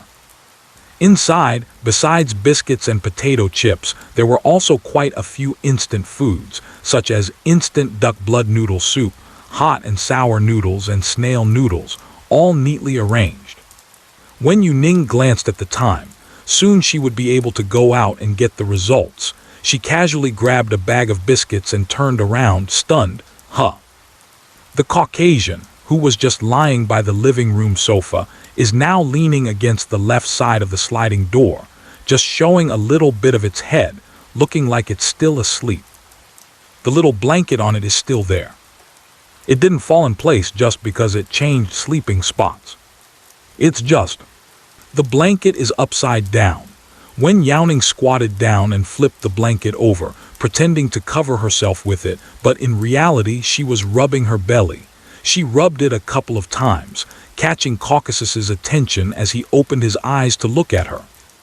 Wen Youning then smiled as she withdrew her hand, tearing off the lid of the yogurt, and said, "Drinking yogurt without licking the lid is soulless." She held out her hand. "Come, here's a bite of soul for you." Caucasus lay on the ground, resting his chin on his front paws, twitching his nose, showing no interest in the yogurt. When Youning dabbed it on its nose, the Caucasian raised its eyes and helplessly licked its nose. "Not bad peach flavor." "Woo! Buzz buzz. Buzzing." Wen Youning had just torn open the cookie when the phone notification sound went off. Clicking on the notification, it said, "Your test report is..." Wen Youning's eyes lit up as she left the yogurt for the Caucasian. "The examination report is out. I'm going to get it. Wait for me here. I'll be back soon." Saying this, she hurriedly stuffed a piece of biscuit into her mouth and ran out the door. The Caucasian looked down at the yogurt being held between his two claws and got up to chase after her. The inspection reports from the zoo's animal hospital are all printed automatically from a machine. Wen Youning held the list and scanned each barcode one by one. This inspection was very comprehensive, covering every single item without missing any. Part of the report is being printed, and Wen Youning is organizing the printed documents. The indicators above are all quite good, and there is not even any sign of malnutrition. With the hunting ability of the Caucasus, catching something to eat in the wild to fill the stomach is definitely not a problem. Moreover, he leads a pack of stray dogs and rules this area. The most serious problem is the deformed hind leg. Human injuries, there's nothing that can be done. No matter how strong an animal's self-healing ability is, it cannot make a broken leg heal on its own. Holding the leg CT scan, Wen Youning found a viewing light to observe the condition of her leg.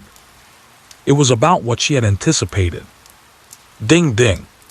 Just as the last report in the machine was finished printing, Wen Youning organized a somewhat thick report and tapped it on the table. "The problem is not significant. I can prepare for surgery once I go back." The heart that Wen Youning had been holding onto could finally relax and take a breath. As she left with the document, the hospital's emergency lights had turned off. After 11 or 12 o'clock, the only place in the entire park that will have emergency services is the central hospital. Wen Youning left the hospital, wrapping her clothes around her as she walked back. Thud. Thud thud. The sound of metal pieces colliding comes closer. Wen Youning clutched at her collar, looking back in suspicion, blinded by the glare of the car lights. The electric tricycle driven by the park staff swayed as it moved forward at a leisurely pace. It really did feel somewhat like the old man was coming over in person. Although Wen Youning knew that Cayenne New had driven this before, she didn't pay much attention to it, but suddenly felt something was off as she turned to leave. Is anyone going to patrol in an old man's happy car at this late hour? The yard here is empty and has no animals. The security guards won't even come by for a focus patrol. So, Wen Youning stopped walking and curiously peered into the driver's seat of the old people's vehicle. The shadow inside swayed a bit, as if losing its balance and sinking down, and then the old man suddenly accelerated. At the moment of brushing past Wen Youning, she noticed a light brown capybara sitting in the driver's seat. Wen Youning, is this right? Hey, stop! Wen Youning hurriedly chased after it. Quick, stop! The capybara driving the old man's car is too surreal. Fortunately, there was no one around at night. Otherwise, if the capybara pressed the accelerator, it would knock over a row of people. But also because there was no one at night, it was hard to flag down a car. Wen Youning tried to open the car door, but unfortunately, the quality of the custom-made old man's car in the zoo is just too good. It automatically locks the doors after starting. She pulled hard a couple of times, causing the old man's car to veer off course. The closed door remained completely still. Wen Youning had no choice but to stop pulling, afraid that the capybara driving the old man's car would crash into the wall. Stop! She ran while banging on the car window. We're going to crash. The capybara lay tilted, its back wedged against the edge of the driver's seat, just sitting there with a blank stare. Wen Youning understood everything at a glance. No wonder they suddenly accelerated. This is like lying down and stepping on the gas pedal all the way. Park! The capybara lazily turned its head. Oh. Wen Youning, you're about to crash. You haven't fastened your seatbelt, and once you hit the wall, you'll fly straight out and smash against the windshield. It really hurts when you crash. Wen Youning pointed at the windshield in front. Capybara didn't even lift its head this time and said lightly, oh. Wen Youning, this is not just oh. Stop! Wen Youning chased after her, and talking while running makes it easy to slow down. She caught up, thinking about how Wen Youning had driven that old man laughably. She shouted, left foot brake, step on that one on the left, release the right pedal. The soundproofing of the old man's vehicle is nowhere near as good as that of a sedan. Wen Youning spoke normally, and even the capybaras inside could hear her, but this time, after shouting for a long time, the capybaras showed no response. Are you there? Hi, just step on the brake. What is a brake? It's the pedal on your left. Oh. Wen Youning thought that capybara had finally accepted his suggestion, and was about to breathe a sigh of relief when he heard its heart voice. Which one is the left side? Although the capybara's voice is phrased as a question, it is calm, with no fluctuations in tone at the end. It sounds more like a statement. Compared to the calmness of the capybara in the old folks' fun, Wen Youning is already a bit out of breath from running and talking outside. Which side is the left side? When this question arose, Wen Youning's brain momentarily crashed. For a moment, I didn't know what to use as a reference point for the capybara to distinguish. Wen Youning decisively turned to the other side of the old man's fun vehicle. Over here, this way. Oh. Hurry, hurry, we're going to crash. Wen Youning looked at the approaching stone wall, her heart racing. The capybara was completely stuck underneath, and the speed of the car didn't change, clearly indicating it was not able to brake smoothly. Wen Youning saw the capybara with no reaction. Hi, are you still awake? No. It's going to crash. Okay. This is not good. Is stepping on the gas until the end a matter of life and death? The capybara seems to generally have a personality that is fine with living well, and dying is also acceptable. Wen Youning saw that it really couldn't learn to hit the brakes, so she simply gave up chasing the car, using her elbow to hit the window hard, trying to rescue the capybara through the window first. But it was difficult to exert force while running, so she turned around, picked up a stone by the roadside, and prepared to smash the window. Although the speed of the car wasn't fast, the old man's tricycle didn't have the various odd pillars and airbags like a car for protection in case of an accident. No matter how tough the capybara was, it would still be in trouble if it crashed into a wall. Especially when crashing like this, both the old man's tricycle and the wall would be done for, along with the capybara. Better to save one than none. It's you. Wen Youning picked up a pointed stone and chased after it. The dark figure caught up with the old man before she did. Wen Youning was taken aback. Rock wolf. The black Caucasian merged into the night, its posture agile and quickly approaching, biting the rear of the car without a word, attempting to directly pull the old man's vehicle to a stop. With the Caucasian pulling against it with all its strength, the old man's vehicle noticeably slowed down, but still did not stop. Not giving the old man's vehicle a chance to drag it, the Caucasian decisively let go and dashed up the side to collide into it. Bang! Squeak squeak! The overturned old man's electric scooter lay on the ground, with the wheel on the suspended side still spinning rapidly. The huge impact shattered all the glass on both sides of the driver's seat of the scooter. The capybara, not wearing a seatbelt, was tossed around inside and left in a daze. Wen Youning was still holding a stone in her hand, while the rock wolf squatted in front of the old man's electric scooter, which was making noise, and tilted its head. Woof! Here it comes, here it comes.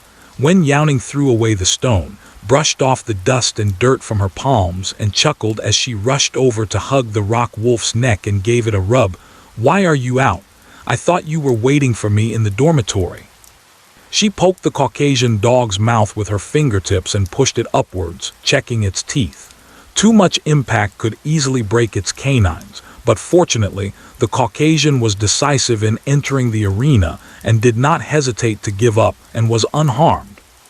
What a clever big dog, Wen Youning praised while holding the Caucasian dog's head. If there's something to do, do it, don't hesitate. With thought, it's simply brave and resourceful. The back wheel of the old man's car is still spinning. Wen Youning reached in through the broken window to unscrew the car key. It wouldn't start, and no matter how much the old man pressed the accelerator, it was useless. The rear wheel squeaked and turned twice before coming to a complete stop.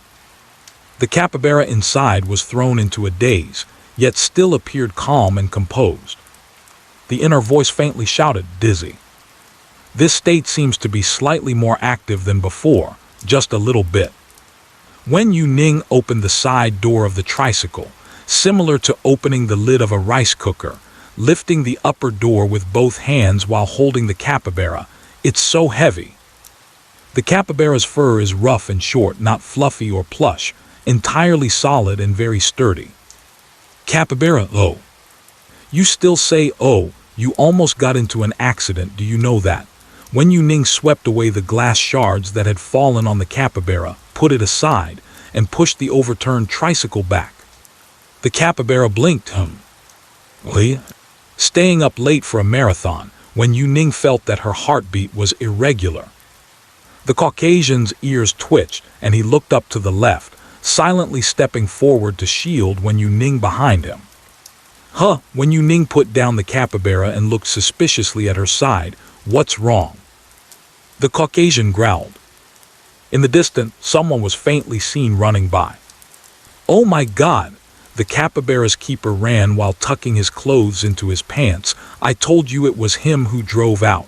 You didn't believe me. You insisted on checking the surveillance, and by the time you find out, Momo has already gone abroad. The zookeeper's coat has a big head photo of a capybara on the left shoulder, so you can instantly recognize which zoo it belongs to. You are. Pang Zij looked at the old man, then at Wen Youning, and finally fixed his gaze on the Caucasian. Bringing a dog to the zoo. How is this different from bringing a cat to a cat cafe? Pang Zij considered Wen Youning as a visitor who came to play. Our zoo is not open at night. Are you lost, or do you still feel that you didn't get to see the entire park during the day and you don't want to leave, hiding away when they clear the area? waiting for the staff to go rest at night before coming out to play again. It's not that I haven't encountered tourists with such thoughts, but it really is my first time meeting one at night.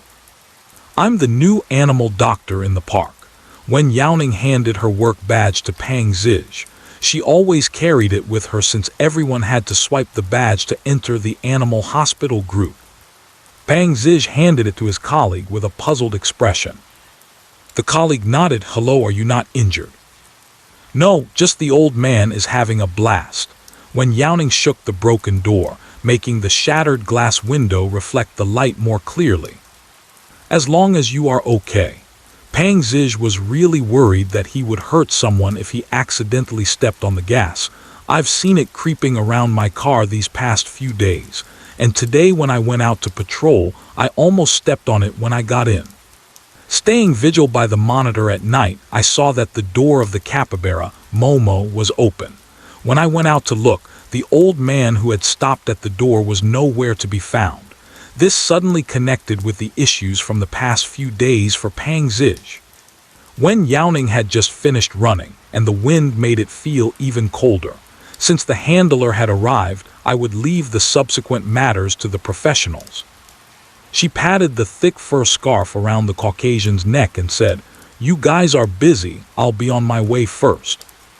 When Wen Youning made a move, the Caucasian did not immediately follow, but instead stood still and stared intently at the two people.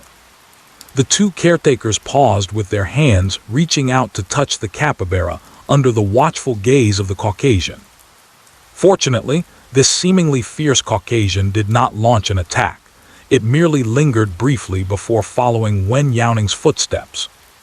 The stray dogs in the yard are already fast asleep. Wen Youning tiptoed in when she entered, heading straight to the bathroom. Turn on the constant temperature heating in the bathroom and spread a disposable plastic film to cover the bathtub. The plastic film is not the common thin layer used for packing, but thick like a rain cloth, tightly fitting one side under the bathtub and the other side covered with a towel facing up.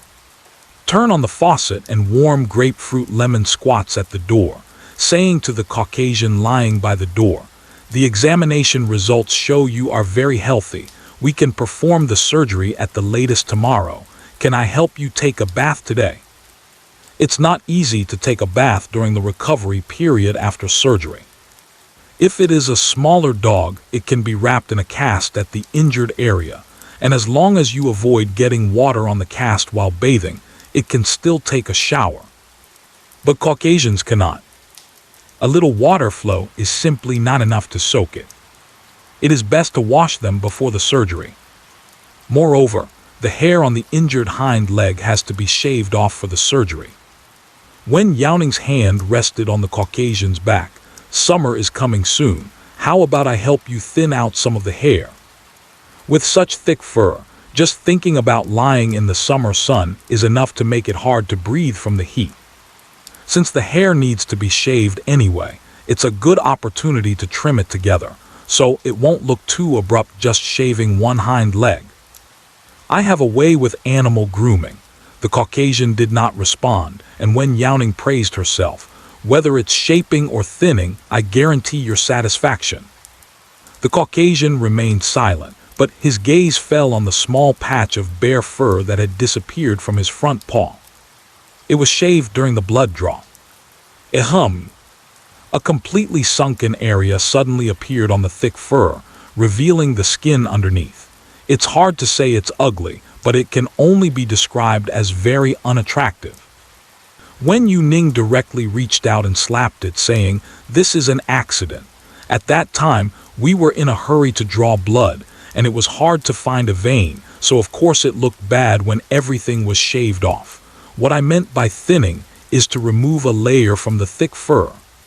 At first glance, it looks like a smaller circle, so it definitely won't go bald," Wen Youning confidently asserted.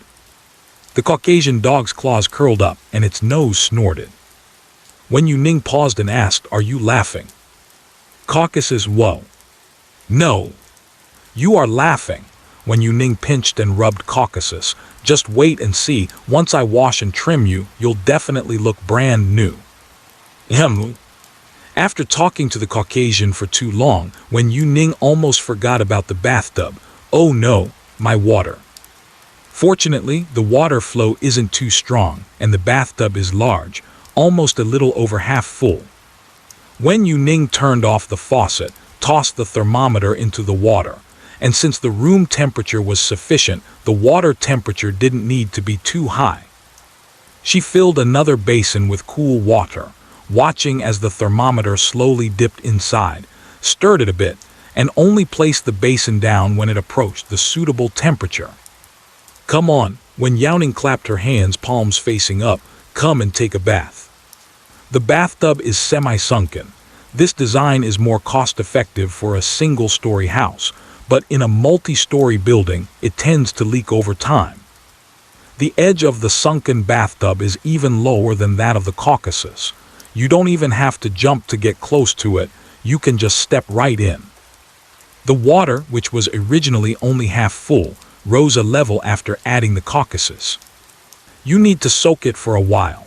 Wen Youning couldn't find a suitable brush, so she used her hands to rub the fur of the Caucasus. She had to, otherwise it would just soak without any movement, and it wouldn't be completely soaked even by tomorrow morning. Many pet stores won't wash dogs of this large size because they shed fur and it's hard to wash thoroughly. It's possible to work hard for 3 hours, and when you part the fur after washing, the roots might not even be wet. The efficiency increases by 100% when bathing a cooperative dog. Wen Youning cupped the Caucasian's face with her wet hands, gathering all the fur together, her eyes curving. Such a round head, such big ears. The Caucasian looked helpless. Come on, turn around. The Caucasian slowly turned in the water, squatting down with his back to Wen Youning. After getting wet, the outer fur on the Caucasian started to float up. She squeezed several pumps of shower gel, smelled it, and said, "It has a bit of a medicinal smell, and it seems to have ginger too." The bathing products prepared in the bathroom are for the keepers. The bottle that Wen Youning is currently using was brought back from the animal hospital, along with the inspection report. Pet shampoo for medicinal bath. The shower gel lathers up in the hands, covering the Caucasian's back with a vigorous rub. The entire bathroom is filled with the scent of medicine, slightly bitter, but after a while it feels quite nice. I added shower gel to the water in the bathtub and soaked twice. I lifted it up to check inside, ensuring it was thoroughly washed. Wen Youning raised her aching arm and said, "Come on, Yan Lang, let's rinse it a few more times with clean water and then we're done." She held the shower head and aimed it at her arm, testing the temperature before aiming it at the Caucasian. "Is this temperature okay?" "Woo. Then let's just do it." Wen Youning first rinsed off the obvious foam on the Caucasian's body. The drainage system in the bathroom is quite good. The floating hair washed down by the water didn't clog the drain. The Caucasian has a large build and isn't very mobile, but when showering, unlike soaking in a bathtub where space is limited, she holds the shower head and rotates it 360 degrees around the Caucasian without any blind spots. The water temperature is appropriate and the pressure is just right. The Caucasian squints and licks his nose. "Don't eat the shower gel." Wen Youning circled in front of him, rinsing off the foam on her face. "Close your eyes." The Caucasian obeys and does as told. The reduced water flow slid down from her head when Youning rubbed the mouth of the hose. After splashing for a long time, until the water on the ground became clear, Wen Youning finally turned off the water. "Okay, shake it off by yourself first." After saying that, she turned around and hid outside the bathroom door. With the towel soaked with water, shaking it directly, just thinking about how beautiful the splashes in the bathroom would be is unimaginable. Wen Youning doesn't want to get her clothes wet for now. Purely natural dryer, the Caucasian stood in the empty bathroom and shook off his fur. A wet dog can shake off about 30 to 50% of the water from its body. It's just that after shaking off the water, the fur can be a bit frizzy. The damp fur clumped into a few tufts, standing up sharply. Awesome! Wen Youning came in with a large towel and hugged the Caucasian dog, whose wet, big body seemed somewhat less intimidating. Wen Youning kissed the calm big dog on the forehead, saying, "So good."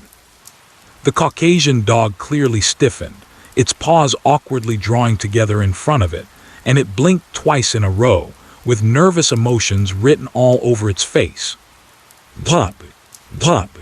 I don't know what the sound is. Wen Youning turned her head and saw the Caucasian's tail wagging. Because it was wet and squatting, it splashed water onto the tiles as it wagged. The Caucasian also noticed it. It seemed to be quietly trying to suppress the movement of its tail.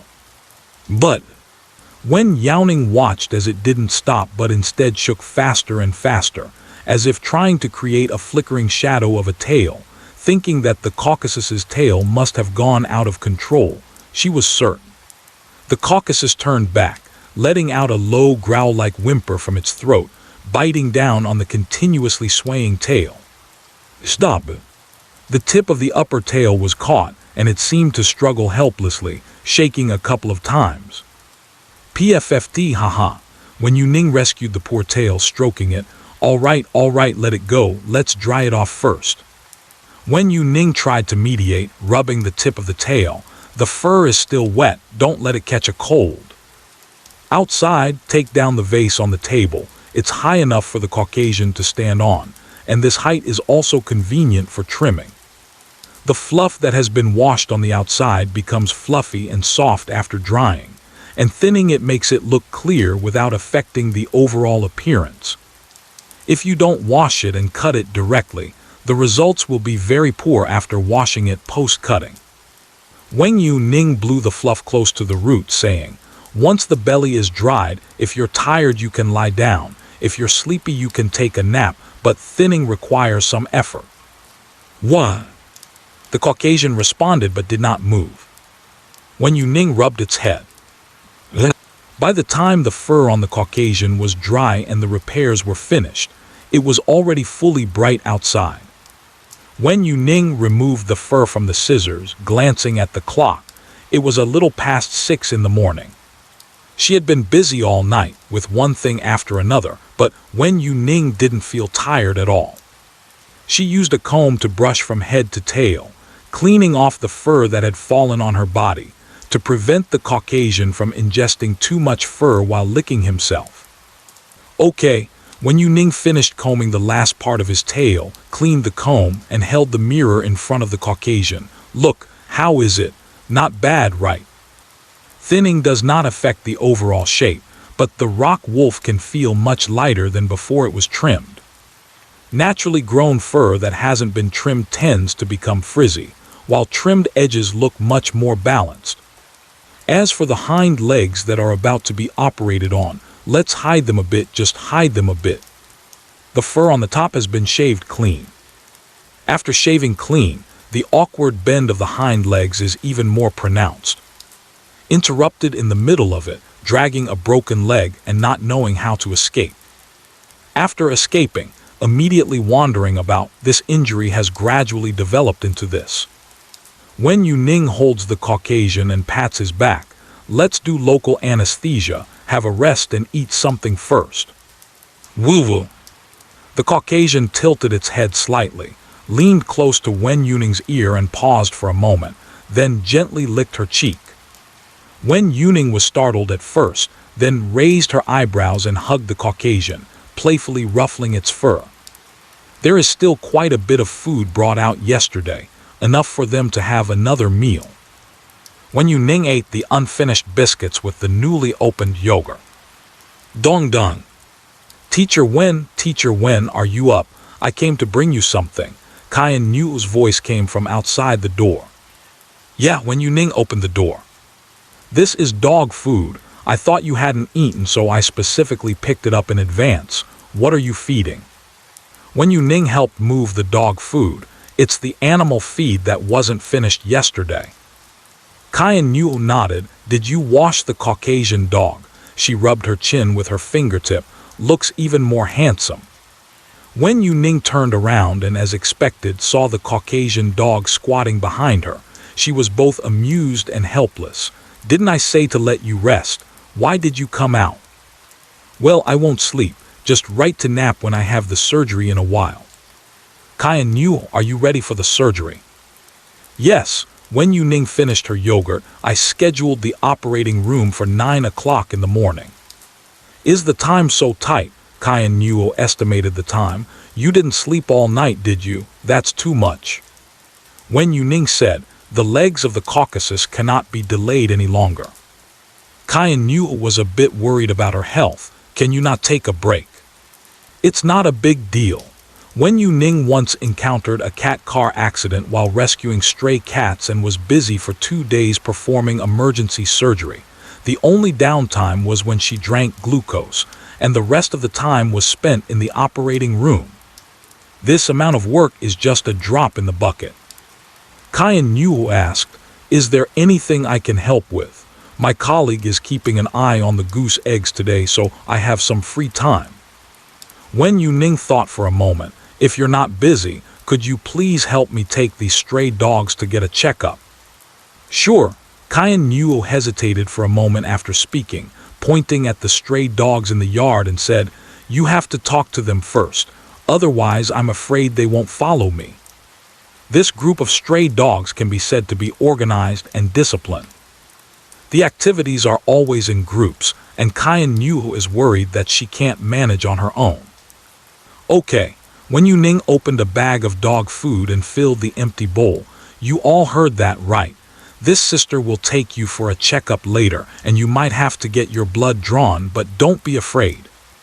Woof, the black dog, which holds a relatively high status among the pack, wagged its tail and nudged her wrist. "All right, Woof." Cuddling closely, but the eyes glancing at the motionless Caucasian not far away. Wen Youning was gently touching the dogs' heads. Perhaps seeing her reach out, the dogs who stood still dared not move and all gathered around, surrounding Wen Youning in the middle. She naturally cannot be biased, she must touch each one. Kai Newell felt itchy watching next to him, so he picked a dog to pat its fur, and the black and white dog that was trying to squeeze in looked back at him. During the eye contact, it seemed somewhat awkward. In that moment, the black and white flower was squeezed out. Woof! It anxiously changed its spot and continued to burrow its head in. Kai Newell, "If you don't let me touch it, then I won't touch it." "I don't really want to touch it, hum." "I don't want to at all, boo." "I'll really touch you when I take you for a checkup." The surgery room appointment at the hospital was approved in less than 5 minutes after submission. Wen Youning took a shower in advance, packed the necessary items, and took the Caucasian to the hospital. In the waiting room, she said, "You lie down here first. I'll go disinfect and change into scrubs." "What?" "This time I can't come over again. The disinfectant smell is very unpleasant.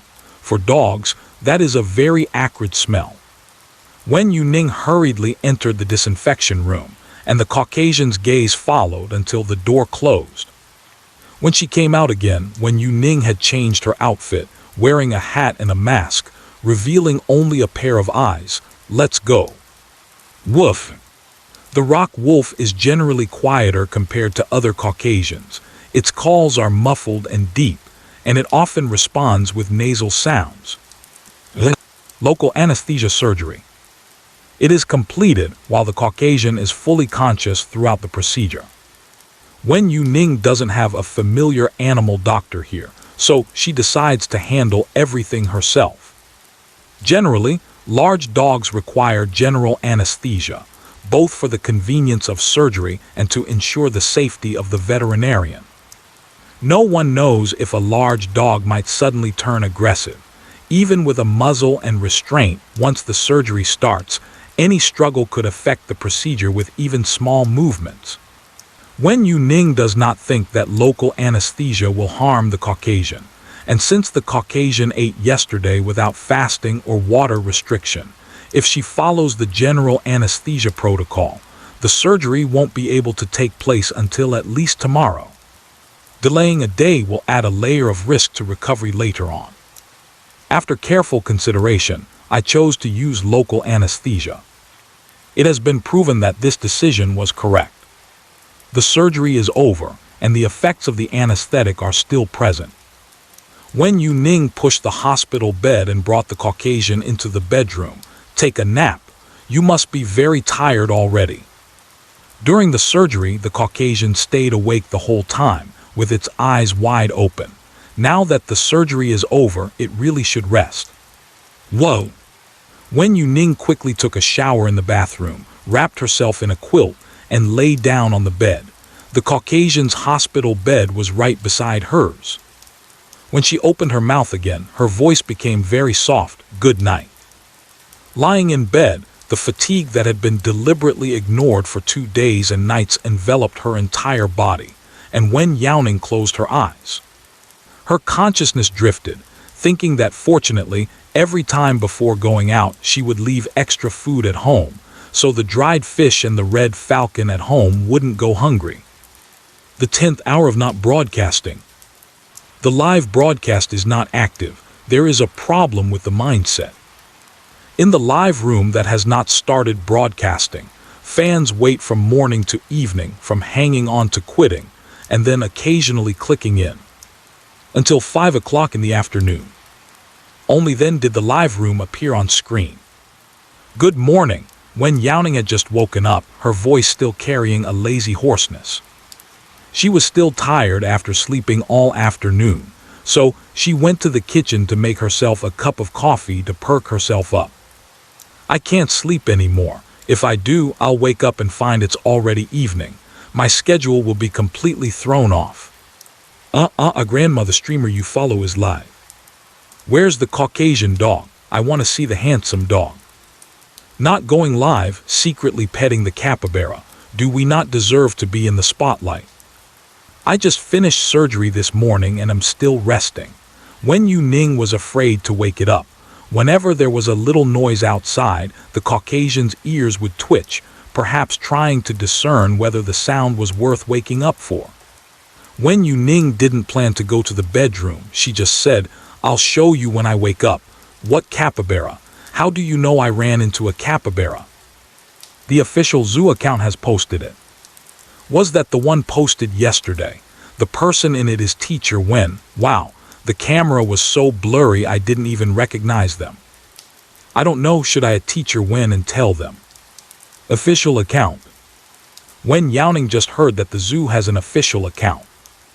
After searching and clicking in, I found that the account has only a pitiful few thousand followers, and although videos are posted regularly, the views are very few. Besides filming animals, there is more about rescuing animals, with stray cats and dogs being the most common, occasionally mixed with a few cases of wildlife rescue. The latest post, without clicking to look, just appears to be a dark void. But the click rate is not low. The video editing technique is rough, just directly showing the surveillance content. In the pitch-black night, a brown capybara pushes the door open, determined and running outside with a clear goal, darting into the old man's electric car, seemingly wanting to sleep, possibly having bumped into something, and the old man's electric car starts up automatically. The old man's electric car shakes, and the open door automatically closes. Even a calm capybara at this moment stood up instead of lying down. The surveillance does not record audio, and I edited several videos of capybaras on the old man's leisure road, with the hospital's door plate appearing at the end. Then Wen Youning discovered the capybara, and the chase began. The Caucasian made a handsome entrance, decisively overthrowing the old man's leisure. Wow, wow, wow. Within 3 minutes, I need all the information on this Caucasian shepherd. Capybara, I advise you to be honest. You are just emotionally stable. You are not immune to death. Zookeeper, director, the capybara has escaped. Director, no worries, it runs slowly. Zookeeper, it drove away. If my stubborn one bites, it won't let go even if dragged out of the province. In the end, the capybara was sent into the hands of the keeper by Wen Youning, looking bewildered. The official account also gave this video a name: Capybara's Late Night Joyride Punished. Driving irregularities brought tears to the park. The rock wolf looks so cool, Wen Youning said, tapping on the screen to download the video. It's quite a pity that she didn't live stream yesterday. There was no recording of the entire scene with the Caucasian charging in, and even Wen Youning didn't see clearly where the Caucasian came from at the time. The surveillance is blurry but better than nothing. Wen Youning kept the video and thought she should suggest to the park to upgrade all the surveillance cameras nearby to match those of popular parks. I took a few pictures of the rock wolf after its bath and posted it online. Wen Youning always captures candid shots, though calling them candid isn't entirely accurate since the rock wolf doesn't move much while bathing. While Caucasians can even pose for the camera. So cute, turning away yet still looking back, haha. No, it's not looking at the camera, it's looking at teacher Wen. Wen Youning didn't pay much attention while taking photos. After all, the main task at that time was bathing. I was afraid that the Caucasian would catch a cold if it took too long, so I just casually pressed the shutter a few times. Now observing closely again, I found that it was indeed as the bullet comments in the live broadcast said. No matter the angle, whether the photo is blurry or clear, the Caucasian's eyes have been looking at the lens. Wen Youning's mouth curled up and her face was unable to hide the smile. The rock wolf is really especially well behaved. Is this what it means to be completely filled with thoughts of you? Such a cute big dog, it makes my heart feel warm. So can we take a look at the rock wolf now? No, Wen Youning turned off the photo. It took so long for it to fall asleep, we can't look at it. The sick dog just needs to rest well after the surgery. Wen Youning brought back the stray dogs that had just completed their examination. She didn't ask in detail about the surgical process and didn't know how long the surgery would last. Seeing that the door was closed, she guessed that the surgery for Wen Youning had already ended. Quietly now, Wen Youning tiptoed in, lowering his voice. Everyone, don't make any noise. Wen Youning, Wen Youning heard the voice and came to the door wearing a soft pajamas, still holding her coffee. Teacher Wen, you're not resting yet. Wen Youning thought Wen Youning was sleeping. Did you just come back? Wen Youning shook her head. I woke up and came out for a walk.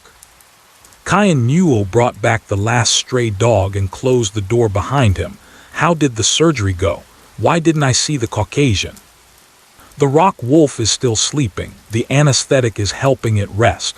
It waited until we returned to sleep. Wen Youning finished her coffee. I have a delivery notification, but I just looked around and didn't see it. Do you have a collection point here?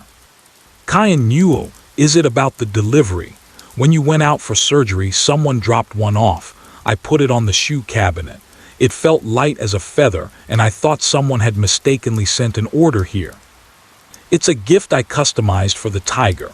Wen Youning went back to the room to unpack the delivery, removing the shock-absorbing block wrapped around it, revealing a pure black oversized glasses frame inside.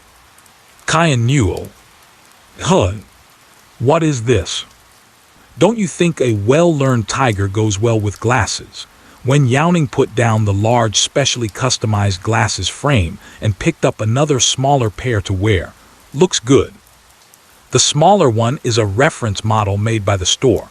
Wen Youning paid for it and received two. Wow, it looks like we can't send the tiger to the college entrance exam without him this time.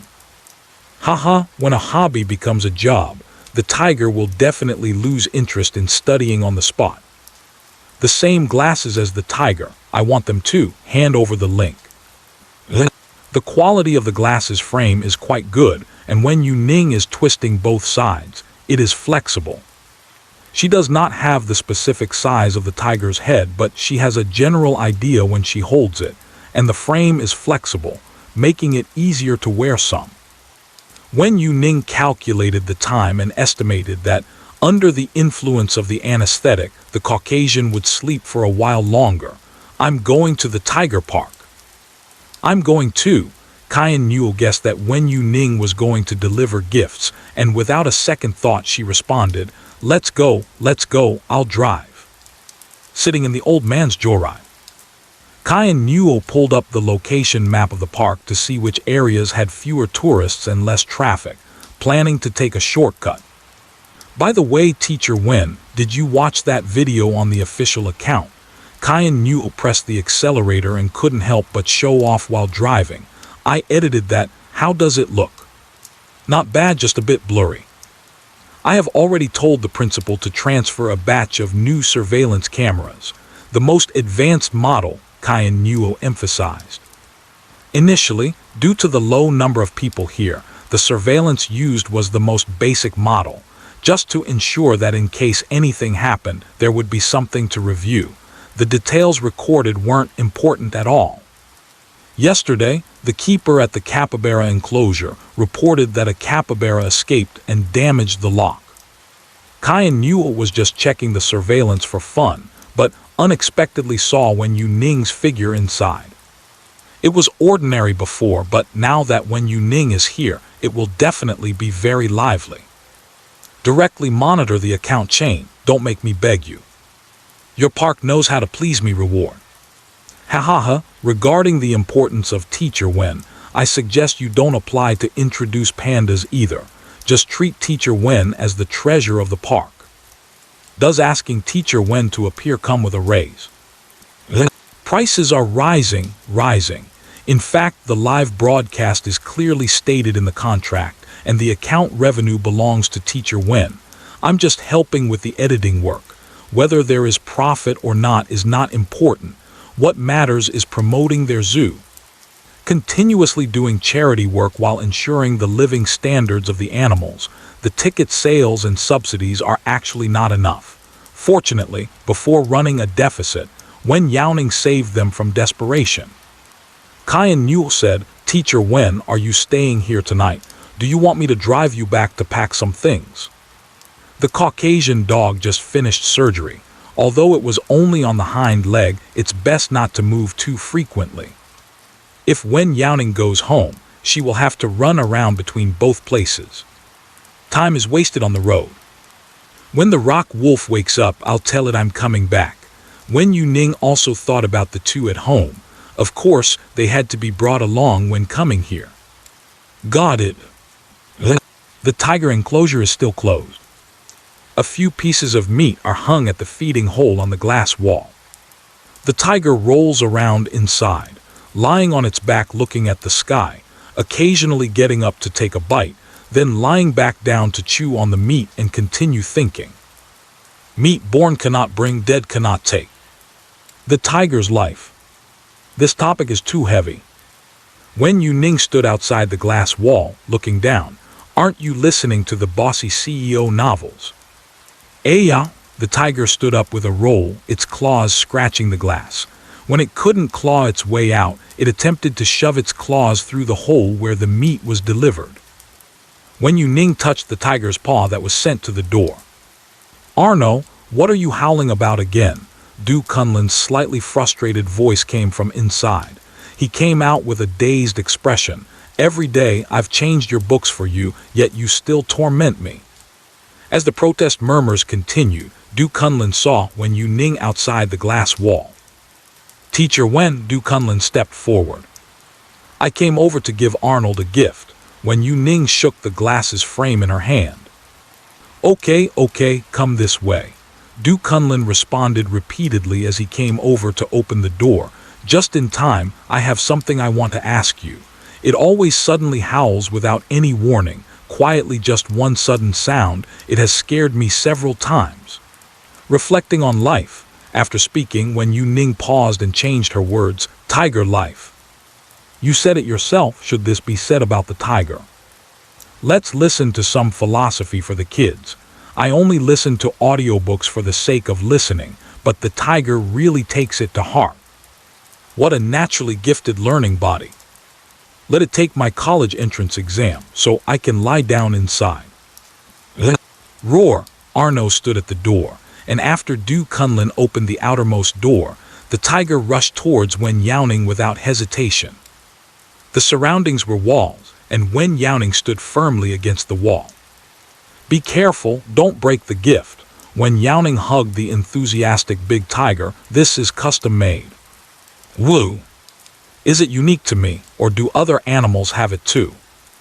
"Other animals have it. Tigers bury it underground and snatch it away." Who am I?" Even Wen Youning almost couldn't keep up with the tiger's voice. / Are you still letting it listen to Dream of the Red Chamber and Water Margin? / Du Kunlun shyly scratched his head. / The principal said I shouldn't let Arno listen to random stuff, but Arno is used to it, and if I don't put my phone out loud for it, it will make a fuss and scratch my phone. So I discussed it with the principal and chose classics. That shouldn't be random, right? / Wen Youning inexplicably felt a sense similar to Tiger Dayu pulling down the willow branches. If this keeps going on, Arno is going to start contemplating how to beat Wu Song. Wen Youning said, You should find some high school moral education or political textbooks for it to listen to. This is too chaotic to listen to. What if it hears about the Liangshan Mountain and secretly prepares to run away? Looking at Du Kunlun's appearance, he is not someone who can be stopped. Laughing to death, how does its memory work so well? I recognize this tiger. It sat in front of me during the college entrance exam and refused to let me copy, even raised its hand to report me to the invigilator. Isn't it slander? Defaming Arno is putting your life on the line. Wen Youning stroked the proud tiger's head and said, As long as you don't want to run out, it's fine. Roar. Good. Come on, try the glasses. Wen Youning handed the phone to Kyan Nuo, opened the big glasses frame and said, Lower your head. What? The tiger has never seen this thing and curiously sniffs it. Don't move around too much. Wen Youning spreads the arms of the glasses to the sides, just enough to get stuck. There is also enough space to move, so it won't be too tight. Not bending the arms of the glasses, just relying on the fluff to keep it in place won't cause it to move. So beautiful. Wen Youning took a step back, looking just like a cultural tiger. The tiger licked its nose, looking up and could see the black edges. Out of curiosity to see its full appearance, the tiger's beastly eyes looked left and right, very lively. Seeing this, Wen Youning put on the small glasses she had in her hand, replicating it 1-to-1. Apart from the size, everything else looked the same to the naked eye.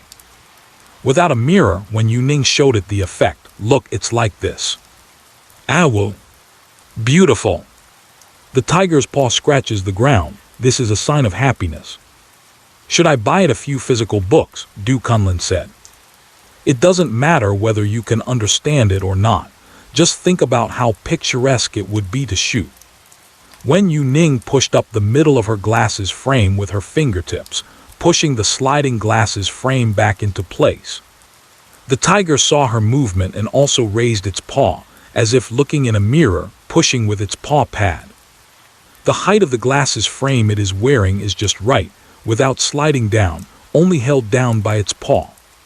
But the tiger feels different from Wen Youning when it can't push, so it pushes hard. Click. After the crisp sound, the tiger stopped moving its paw. Wen Youning squinted her eyes, and since she was close, she heard very clearly when the voice spoke. Just now, the high-priced custom new frame I got in less than 10 minutes was. Wow. No.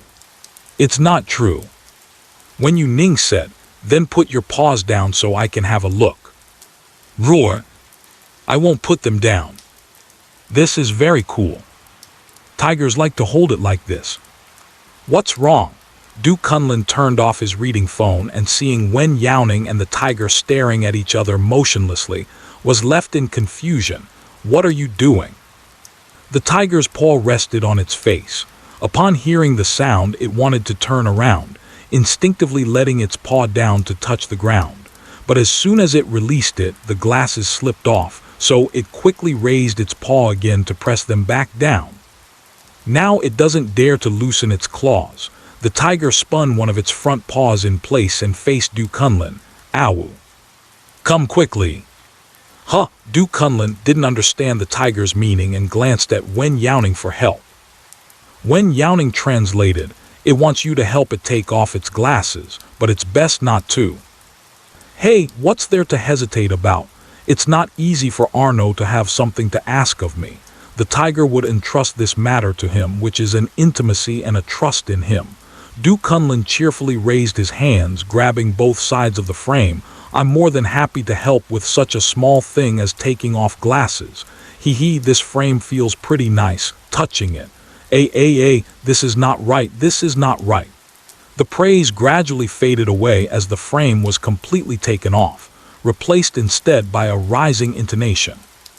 Du Kunlun looked at the frame that had been broken in the middle, holding one half in each hand, bringing them together in the middle, the broken parts aligning perfectly. Then, it's done. Roar. The tiger let out a low growl followed by continuous whining sounds. It tilted its head and rubbed against Wen Youning's shoulder. Awu. It's broken. You broke it. That's too much, how can you do this? Voice hee. Oh, that's good or bad, I like it so much. Tiger, look who it is, it's my scapegoat. You naughty fellow, so bad. Wen Youning pinched the soft face of the tiger, who bared its teeth but was delighted. It wasn't me, I didn't even try. Du Kunlun argued for himself while holding the evidence, realizing what Wen Youning meant earlier. All of Arno's little tricks were aimed at him. It's purely framing. Ha ha ha, Zio Lin, what's wrong with you? Kyan Newell, who understood but pretended not to, joined in the fun. The package that Teacher Wen just unboxed was checked and sent over. It got broken so quickly, really. It's too disrespectful of Teacher Wen's hard work. Hey no, just stop causing trouble. Although the truth is clearly laid out, Du Kunlun inexplicably felt a sense of being at a loss for words. Looking again at the tiger cooing and acting cute next to Wen Youning. Stop acting. You've already been seen through by Teacher Wen. What, you broke Arno's stuff and are trying to stir up trouble between Arno and Teacher Wen, right?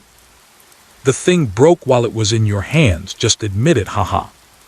So smart, auntie kiss kiss kiss, hugging my head and biting your ear, crying, pretending to be wronged and acting cute, so adorable. Question, what does a tiger's body language express? Answer, homesickness. This can't be criticized. This person has truly been educated. The tiger doesn't care, ow. It's broken. Compensate. If not compensated, I won't get up. The tiger rolled over and over, almost flattening the grass under Wen Youning's feet. All right, stop rolling around. Wen Youning patted the tiger, which was lying on its back with its 4 paws in the air. I'll ask the seller if it can be repaired. Woo, the tiger flipped over and got up. Good. Du Kunlun pressed his tongue against his cheek, breathing heavier with each breath. It must be you who broke it, deliberately finding me to help you fix it. He just said, when has Arno ever been this proactive after growing up and maturing? It was just before Wen Youning left. Arno was pestering him to go out, but after he was refused, Arno returned to his usual self. I thought today was a good opportunity to cultivate feelings with Arno, but I had no idea. The keeper is connected to you heart to heart. You play mind games with the keeper. Du Kunlun slapped his thigh directly. Aren't we the best brothers? Hugh, the tiger, ran over anxiously. Du Kunlun, seeing this, laughed. Arno, his voice was full of affection. I knew you still cared about me. We'll always be brothers. Hey, what are you doing? Hugh, the tiger casually responded, grabbing the frame in his hand, taking 2 steps back, biting tightly before going back to grab the other side. Du Kunlun. Ha ha ha, the look on the caretaker's face is just making me laugh to death. Tiger, it's fine to slap your thigh, but don't ruin my precious glasses frame. Du Kunlun held his palm up, weighing it, then looked at the tiger that ran away with the glasses frame in its mouth and laughed at himself. The tiger handed the broken glasses frame to Wen Youning, saying, woo-woo. Wen Youning left the small glasses frame for it. Here, take this to play with. She wore glasses that fit her just right, but they were too small for the tiger. Even wearing only half of them, she could only pay attention to her left eye and couldn't see her right eye, so she could only paw at them to play. The tiger pawed at the glasses frame that was still smaller than its claws, lying on the ground and nudging it with its nose, trying to get it to fit on its face. Wen Youning took a picture of the broken glasses frame and sent it to the seller. Is it possible to repair something that is broken like this? The customer service replied quickly, is the delivery so rough? It shouldn't be. How could it be broken so thoroughly? Wen Youning said, no, the rough one is the tiger. It's not the delivery, I accidentally broke it. Can it be repaired? The customer service was confused, thinking the customer bought it to test the material's strength and broke it. After all, many people come online to evaluate. They politely replied, sure, you can try using glue or adhesive to fix it. If you want a more detailed repair, you can send it to the shipping address, but we will charge a corresponding fee. Wen Youning, good. With the strength of a tiger, if it can break something once, it can break it a second time. Ordinary glue may not hold well. This frame will be sent back for repair, and Wen Youning has placed 2 more orders of different colors in the previously customized link, planning to change them for the tiger once they arrive. I only bought one before because I didn't expect the glasses frame to be so fragile. The store promotes a new technology material, claiming it is resistant to being run over by cars. The promotional video indeed shows it being crushed by a small car without damage. Wen Youning thought it was very sturdy, but as soon as it was worn on the tiger's face, it broke into 2 pieces in an instant. After one broke, the tiger will be consciously aware to control its strength when wearing the glasses frame in the future. Prepare a few more, change colors to change one's mood. All right, after chatting with the seller and scheduling for the courier to pick up the item, Wen Youning said, I'll take this back, and I'll return it to you when the new one arrives. Owa, the tiger's tail was held high, rubbing against Wen Youning. Du Kunlun squatted nearby, reaching out to grab the tiger's tail. Don't just be coy with Teacher Wen. You like glasses, I can buy them for you. Just coax me and I'll pay a few months' salary. The tiger's gaze drifted towards him, the tip of its tail flicking to avoid Du Kunlun's hand. The late affection is better than grass. It's different. Wen Youning grabbed the tiger's head. Where did you even learn those words, mixing it all up? He didn't know before that you liked it. Delivering things to the tiger, food and drink, at most live chickens and rabbits to give it some practice in hunting skills. Who would have thought of sending a pair of glasses frames? It's already gone beyond unconventional. Du Kunlun didn't know what the tiger said, but Wen Yuning's latter half of the sentence truly spoke to his heart, and he hurriedly agreed. Exactly. Roar! The tiger circled around Du Kunlun and wrapped its tail around his wrist, shaking it. Picture frame. A small action completely captivated Du Kunlun, causing the corners of his mouth to lift almost to the base of his ears, ignoring what the tiger was saying. Buy, I'm placing the order right now. Is the tiger's tail so flexible? Buy, who won't buy my tiger brother a frame? Buy it a bunch, sleep with it. Don't just talk about wrapping my wrist, just look at me. I will empty my wallet to buy it. After rubbing against him, the tiger turned back to Youning and lay down, suddenly remembering something and stood up sharply. Aowu. Wait for me. Wen Youning didn't have time to ask further, as the tiger had already jumped onto the artificially landscaped rocks. The orange cat was facing away from her, scratching around in the gaps of the rocks, then turned its head and picked up an inflatable ball in its mouth. It was about the size of half a basketball, and the pink inflatable ball was covered in sequins, which bounced up and down as the tiger ran.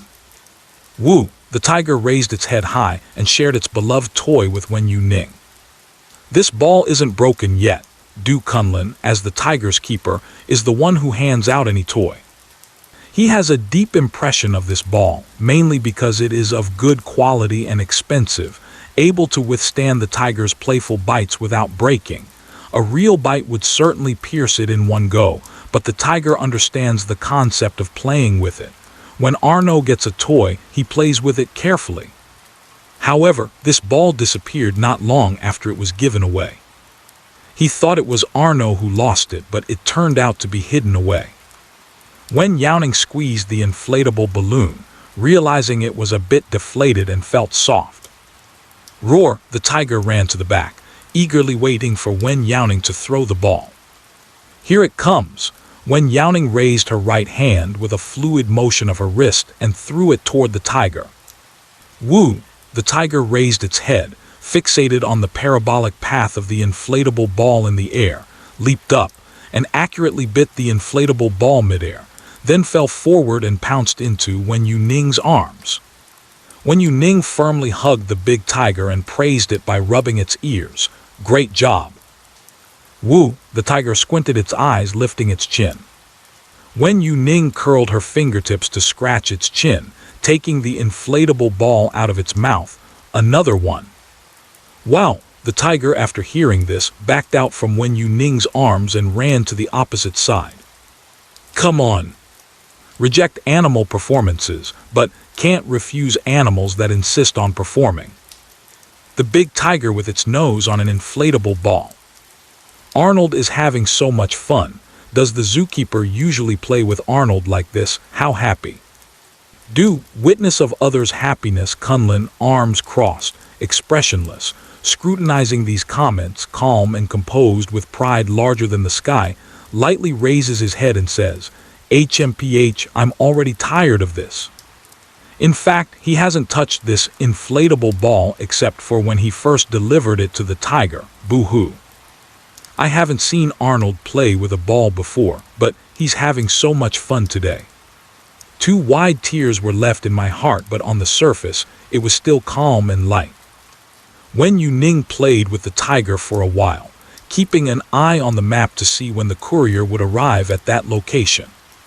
There are no stops near the wildlife park, and it takes some time to get there from the nearest stop, also considering that the delivery box is currently in the area being serviced. Estimating that it was about time, Wen Youning prepared to go back. When the tiger brought the inflatable ball over again, she held it in her hand and hugged the big tiger that was ready to run and catch the ball, saying, Arno, I have to go. Oh, the big tiger clearly isn't done playing yet and eagerly waits for Wen Youning to continue tossing the ball. Wen Youning said, the courier for the parcel is about to arrive. I'll send back the broken frame today.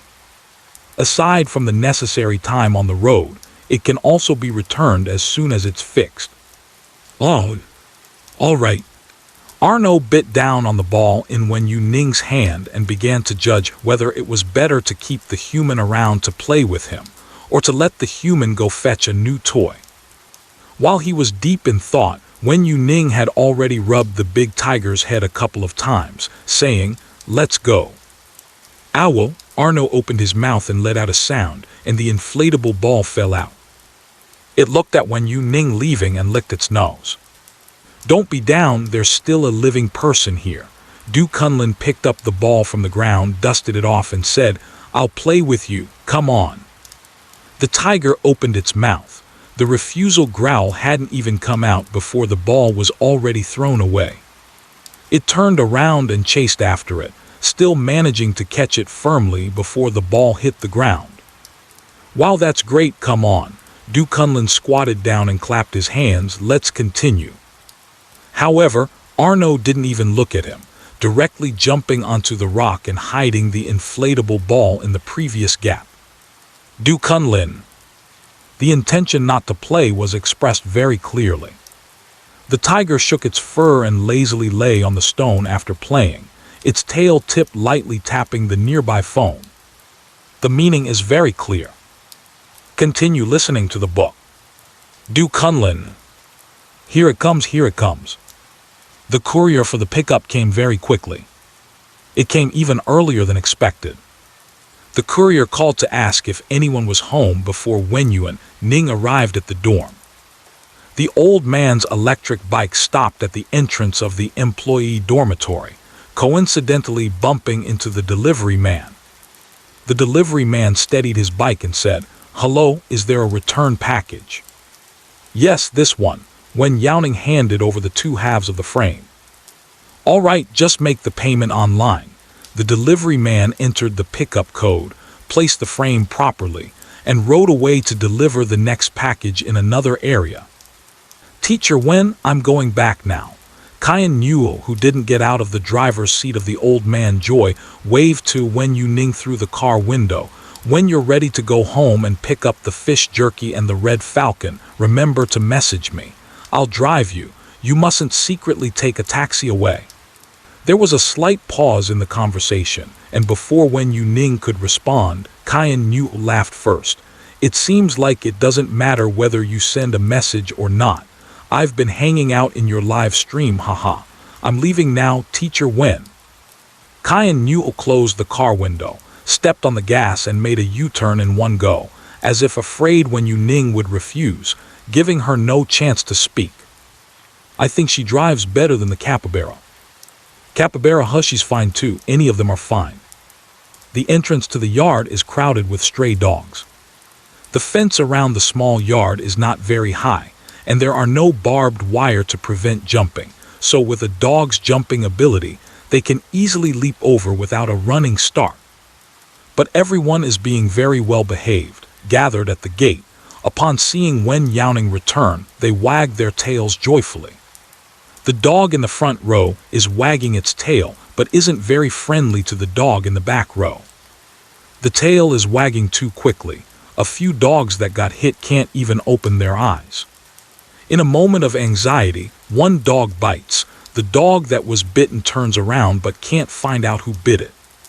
"Are you waiting for me?" Wen Youning stepped forward, put down the chain, and opened the yard door. The black dog in the front row, being closest, froze in place as it caught a terrifying scent. The smell of the tiger is still too overpowering for the dog. "Woo!" The black dog pressed its ears down, whimpering. "So fierce, terrifying." Wen Youning reached out to pat the black dog's head and comforted, "Don't be afraid. It's just a little smell. I'll go take a shower and come back to play with you." The black dog was almost lying on the ground, its tail stiffly wagging, looking at her with eager eyes. Woof. It wasn't until Wen Youning walked into the house that the black dog stood up. The white dog next to it sniffed and said, "So fierce, so strange, so scary." "Smell it again." The dog also sniffs. A simple touch leaving a faint scent arouses the curiosity of the dogs. The black dog was surrounded, expressionless, squatting in the middle, just like a breathing scented candle. Wen Youning had left 2 sets of change of clothes in the dormitory before. She took frequent showers, and luckily she had those clothes as backup. Otherwise, she would have had to wear a bathrobe before the clothes she washed had dried. With a towel on her head, Wen Youning rubbed her hair and walked out of the bathroom. Passing by the bedroom, she quietly pushed the reserved gap a little wider. From this angle, it was just facing the bed's hospital bed. The heavy curtains in the room are drawn shut, and not a sliver of light is coming through from outside. In the dimly lit room, the Caucasian dog maintained the same posture it had before it went out, looking like it was sleeping very soundly. Wen Youning closed the door again and took out a large bag of fresh meat buns. These fresh meat buns were delivered together with dog food by Kyan Newell. Woof! Wang wang! The black dog goes on a rampage. Whoever gets close will get bitten. "What are you doing? Want some snacks?" Wen Youning grabbed a handful of small bags from it. Although they were called small bags, they felt quite substantial when touched, and through the packaging you could feel the large pieces of whole meat inside. "Woof! Sister. Woof wants to stand here." Woof came first. The dogs are gathered around Wen Youning. Compared to the fragrant meat buns, it seems that Wen Youning attracts their attention even more. Be good, don't rush. I'll be done soon. Wen Youning tore open several bags in succession and poured them all into the empty food bowl, temporarily pushing aside the leftover dog food. The ingredient list of this dog snack is very clean. It smells purely of meat without any messy artificial flavors, and there's a bit of gravy in each bag. The dogs are sniffing around the full bowl of meat nonstop, saliva almost dripping down. Even though I am this greedy, I still hold back from eating.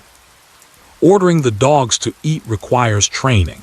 If one or two can hold back, it might be that they were trained in this aspect before being abandoned. However, each dog patiently waits for the command. Including yesterday's mealtime, they only started to scramble after receiving the command. This just shows that the rock wolf really has a plan when doing things. Moreover, with the strength of the rock wolf, it can suppress everyone. When Youning squeezed this bag in her hands, a few bowls were already full and couldn't fit anymore. The empty bags filled a whole trash can. She got up and made room at the dining table. You can eat now. Wow! It smells so good. Why isn't the boss coming down? If the boss doesn't come down, can we eat? Sister is the boss of the boss. The boss of the boss said we can eat, so we just listen to the boss of the boss and eat. Huh, so messy. Just eat ow, delicious.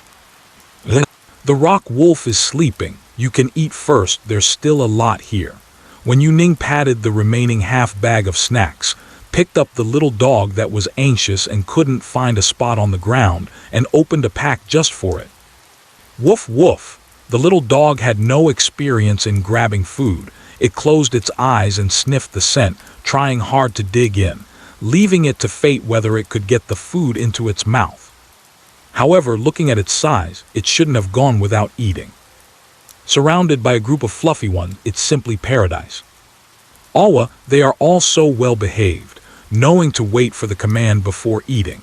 My naughty child would love to sneakily empty the snack cabinet while I'm asleep. Look at that little chubby dog eating. Its eyes are squinted. The puppy's paws are resting on Wen Youning's hand, as if holding her back from running away, taking one bite after another. Wen Youning sat in the rocking chair, lifted the puppy a bit, adjusted the angle of her phone to start the live connection, and a pop-up displayed the website promotion, Bluetooth connection to Smart Follow live flying camera. It's a bit like a small drone. The live streaming site operates it, and Wen Youning checked the details. It has more functions than a drone, is smaller in size, and looks quite convenient. At least during the live stream, she doesn't have to hold her phone up all the time. There were 2 options for sale, and the price wasn't high. It was a product sold directly on the platform, and the platform's anchors had internal discounts. Wen Youning directly ordered a pair and also bought the included in-ear headphones. Teacher Wen, are you there? Hello, did I connect? Strange, why is there no sound? Help, I'm going to die. A man's voice came from the live broadcast room, accompanied by the sound of knocking. Hello, Wen Youning switched back to the live broadcast and glanced at the ID of the fan on the screen, slightly bitter. Swish, swish. Wu Wang. Open the door, whiff. The camera is aimed at a tightly closed door, and Miku said, Teacher Wen, my dog seems to have suddenly gone crazy. It wants to bite me to death. Do you have any acupoints to quickly subdue a rabid dog? I'm afraid it will bite me and infect me. He stretched out his hand, showing the tattered sleeve of his shirt. I went out to walk the dog today, and at first everything was fine. But on the way back, it suddenly went crazy and pulled me with all its might. I was knocked down and dragged, and it was only with the help of passers-by that I managed to pull it back. Outside the door, the dog is still barking about opening the door. It's dragging you. Idiot. I thought it was just playing outside and didn't want to come home, and that bringing it back would just make it sulk a bit. Who knew it would come back and start biting me? My clothes are all its masterpiece. I'm beginning to suspect it might have broken my leg trying to drag me out. Wei Ku is scared off by his own dog. If I hadn't reacted quickly and run back to my bedroom to close the door, I'd have been dragged down the street by it right now. Wow, if you hadn't said it was the dog that attacked you, I would have thought you were beaten up by a dozen big men. Hearing the sound of the paws scratching at the door makes me feel that this dog is unusual. The door is shaking from the scratching. The dog smashed the door open and poked its head through the hole. I found you. Ah, so scary. This dog can't really be sick, right? Rampant syndrome, rabies, or has it been controlled by parasites in its brain? What breed of dog can't be fought? It has to be a large dog, and it has to be the kind with a fierce temperament. Wen Youning asked, "What dog?" Doberman. When I bought it, I even chose a top-level guard dog, saying it was friendly to humans, friendly to children, suitable for families with kids, and would even help take care of children. As a result, it gave me a beating. Wei Ku felt extremely bitter, explosively bitter. I was beaten by the dog I raised, and I haven't fought back. It was a one-sided beating. Where can I reason this out? Wei Ku said, "Is it possible that it's rabies acting up? It has never behaved this way before. I don't dare go out, afraid it will tear me apart. I'm waiting for my wife to come back and save me. If I can determine it's rabies, I won't wait for my wife and will call the police instead." You can't see what's going on with the Doberman, but rabies isn't that easy to contract. Rabies doesn't appear out of nowhere. You can only contract it through infection. If there haven't been any reported rabies-related deaths in your city recently, the chances of the Doberman being infected are also very low. The mortality rate for rabies is too high, and many people's first reaction when they encounter an aggressive dog is to think of this disease. Wen Youning briefly explained and then said, "I can't see what the Doberman looks like now. I only filmed the ground crack, just a little edge of the paw." Guessing the illness from the paw, even if she were a great immortal, she wouldn't be able to analyze it. Woof woof, a faint bitter sound was heard inside the house, and the Doberman outside barked more impatiently. "Don't hide, open the door. You're sick, you're the one who's sick. Still have time to chat if you have the guts. Stop hiding and come out so the dog can bite you to death.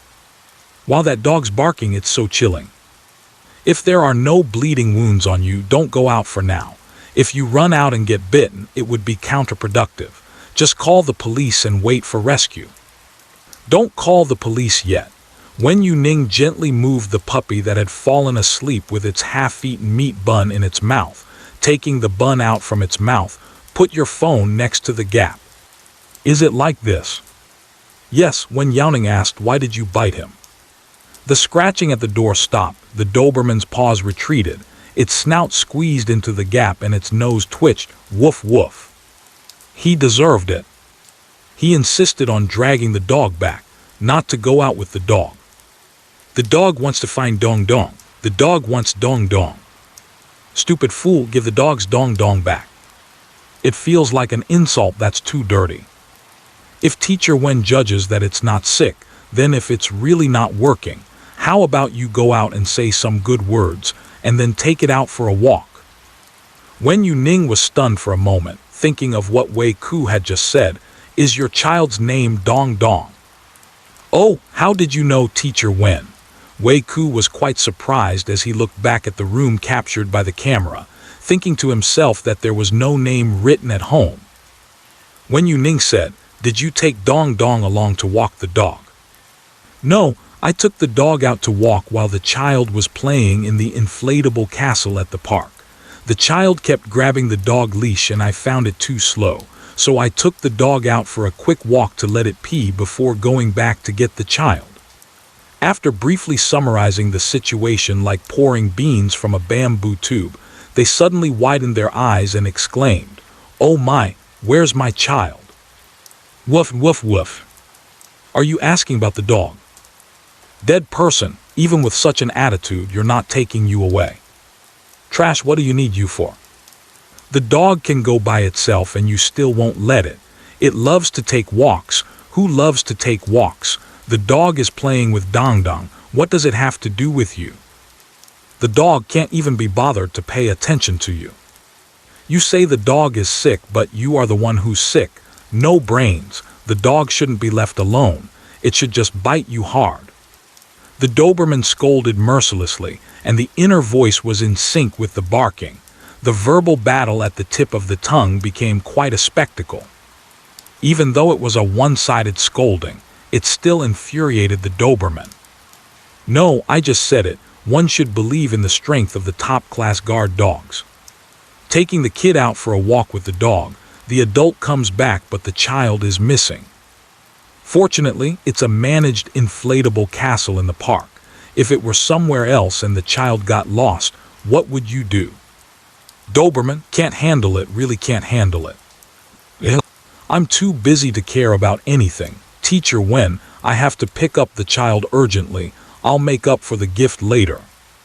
Hurriedly said goodbye. The last scene is the silhouette of a Doberman running in front. Woo-woo. The puppy sleeps with its lips flapping, and the food it was holding to eat after waking up has disappeared. It closes its eyes and begins to search by smelling. Wen Youning pulled out the clothes that were bitten by the puppy and changed into a fresh meat bun. The fresh meat buns in the bowl on the ground had all been eaten, and the bottom of the bowl was licked clean, with not a drop of soup left. After all, steamed buns with fresh meat are considered snacks and cannot be relied on to fill you up for a meal. It's nice to have them occasionally for a change of taste. Wen Youning placed the puppy in front of the camera and got up, saying, I will go check on how Yan Lang is doing. The stray dogs all returned from their health check and had taken baths. Their originally dusty and gray faces have become clean and fluffy, except for Little Black. Little Black has dark, fluffy fur and is still very cute. Wen Youning's clothes were a bit fuzzy, and while walking, she used her hand to brush off the dog hair that stuck to her clothes, casually tossing it into the trash can. She pushed open the bedroom door, observing as she had before, and seeing that the Caucasian was still motionless. She was about to leave when it suddenly opened its eyes without warning. I don't know if it was due to the medication, but it was rare for her to sleep so soundly, and her dazed expression upon waking revealed a hint of confusion. The hand that was about to close the door hesitated, and Wen Youning directly pushed the door open and walked in, saying, You're awake. What? Wen Youning crouched by the hospital bed, resting her chin on it, and touched the Caucasian's forehead. Is there anywhere uncomfortable? The Caucasian closed his eyes, looking a bit tired. No. The freshly applied plaster should be allowed to rest for a few days on the bed, and you should try not to get up and move around. Wen Youning gently rubbed along the Caucasian's brow with her palm. Let's try to make the back legs grow a bit better. The Caucasian let out a low whine. Wen Youning kissed it. Do you want to eat something before you sleep? She had 2 bags of fresh meat buns in her pocket. Have a little. The more you eat, the stronger and healthier you will get, and you'll recover faster. Calculating the time, the anesthetic should have worn off by now. The Caucasian is just too tired to wake up. It's just right to eat something midway, replenish some energy, and then continue sleeping. Wen Youning folded a tissue and placed it by the Caucasian's mouth. Here. 2 bags of fresh meat buns were all fed to the Caucasian little by Wen Youning. I need to go home for a bit. I'll be back in about 3 to 4 hours. If you wake up later and don't see me, don't worry. I'll be back tonight. Woo-woo. After finishing the fresh meat bun, Wen Youning gave it some water, put away the tissue to wipe her mouth, and said, All right, let's sleep. She raised her hand and covered the Caucasian's eyes. See you in the evening. After hearing the Caucasian's response, Wen Youning walked out of the bedroom, this time leaving no gap and closing the door tightly. In the yard, the dogs formed a circle around the rocking chair. When Wen Youning came back, Xiao Hai looked up at her and barked twice, woof woof. Someone. Who is it? Is it me? The little black paw scratched a couple of times on the rocking chair. My phone. Wen Youning then noticed that the glowing object surrounded by the dogs was her phone that she was live streaming with. From this angle, it feels like I'm surrounded by a group of puppies, haha. So cute. Who would have thought that these adorable creatures are warriors fighting alongside the rock wolves? It's a pity I didn't see them fight seriously. It must have been really cool. Wen Youning picked up the phone and said, "I'll be stepping out for a bit. You guys play outside and don't go into the bedroom to find the rock wolf. It's still resting." Woof. Good. Hey, who initiated the live? Wen Youning was about to hang up the live broadcast, but when she clicked to confirm closing the room, a prompt popped up. Live connection in progress. Cannot close the live broadcast temporarily. Woof. It. It definitely is it. Who was it anyway? It's not the dog. The dog doesn't know, the dog doesn't have it. The voices echo one after another. It's probably because they got crowded together and accidentally touched, so the dogs don't even know who opened the connection themselves. Wen Youning opened the other person's page. Amber Candy, hello, are you listening? Hello, Teacher Wen. A gentle female voice responded. My sugar glider has developed some issues, and my fans suggested that I come online to talk. But after connecting, no one spoke, so I went to check on my little furball first. Since the microphone is already connected, Wen Youning sat back in her chair, waiting to finish before leaving. Is there a problem? The environment where the Amber Candy was located was very dark, with only a weak light in the corner. She gently adjusted the camera. The sugar glider in the cage was sleeping soundly in its sleeping bag. It looks fine now. I have a video of it during its illness on my homepage. You can take a look. Wen Youning asked, how long has the situation been going on? Amber Candy said, it's been about 2 or 3 months. 2 or 3 months. Yes, the fur ball was not raised by me since I was young. It was given to me to care for because my friend had to travel for work and couldn't take care of it. From the time I took over, it was only good at the very beginning, but later it kept having spasms while sleeping. I asked my friend if there were any hereditary diseases or health issues, and my friend said no. They also said the fur ball is very strong, unlike ordinary sugar gliders. I couldn't really see that. Amber Sugar was recounting what it had done. I found a doctor and also consulted a specialist in the capital, but no problems were identified. The specialists all said it was very healthy. Since no cause could be determined, they told me to go home and observe, saying to come back for examination if other symptoms appeared later. I have also privately messaged some bloggers who keep sugar gliders, and I bought some medicine they sold, but what I received had no labels or anything, so I didn't dare to give it to the furball. After all, the furball only has some minor spasms and twitches, which do not greatly affect its life. If I randomly take medicine, I can't guarantee it will help. If it has negative side effects, it could be worse. At that time, if it has no reaction at all, that would just be luck. Amber Candy didn't dare to take this risk. Fans also know that she has been trying to find a reliable doctor in an attempt to cure her furry ball. Specifically recommended her to come to this live stream that addresses difficult pet issues to ask for help. After all, these are difficult conditions, just the right fit. The pinned video on the Amber Candy account shows the symptoms of a flying squirrel during an episode. Eyes tightly closed, legs twitching back and forth, rolling up the thin sleeping bag fabric, resulting in a noticeably large range of twitching, accompanied by intermittent, unclear, and sharp cries, until finally the eyes open. The video abruptly stops here. Just looking at the symptoms, Wen Youning thinks it resembles epilepsy, but only in terms of the state during the episode. Cutting back to the live stream, Wen Youning was about to speak when the white flying squirrel in the video twitched and cried at the same time. Get away, you horrible thing, don't come close. Go away, I'll fight you. The sugar glider tilted its head back. and after a brief stiffening, it started twitching like in the video. Poor thing, can a sugar glider also get epilepsy? Shouldn't it? But isn't epilepsy something that can be diagnosed? Amber Candy said there was no problem after going to the hospital. Amber Candy looked on anxiously, biting her lip, not knowing what to do.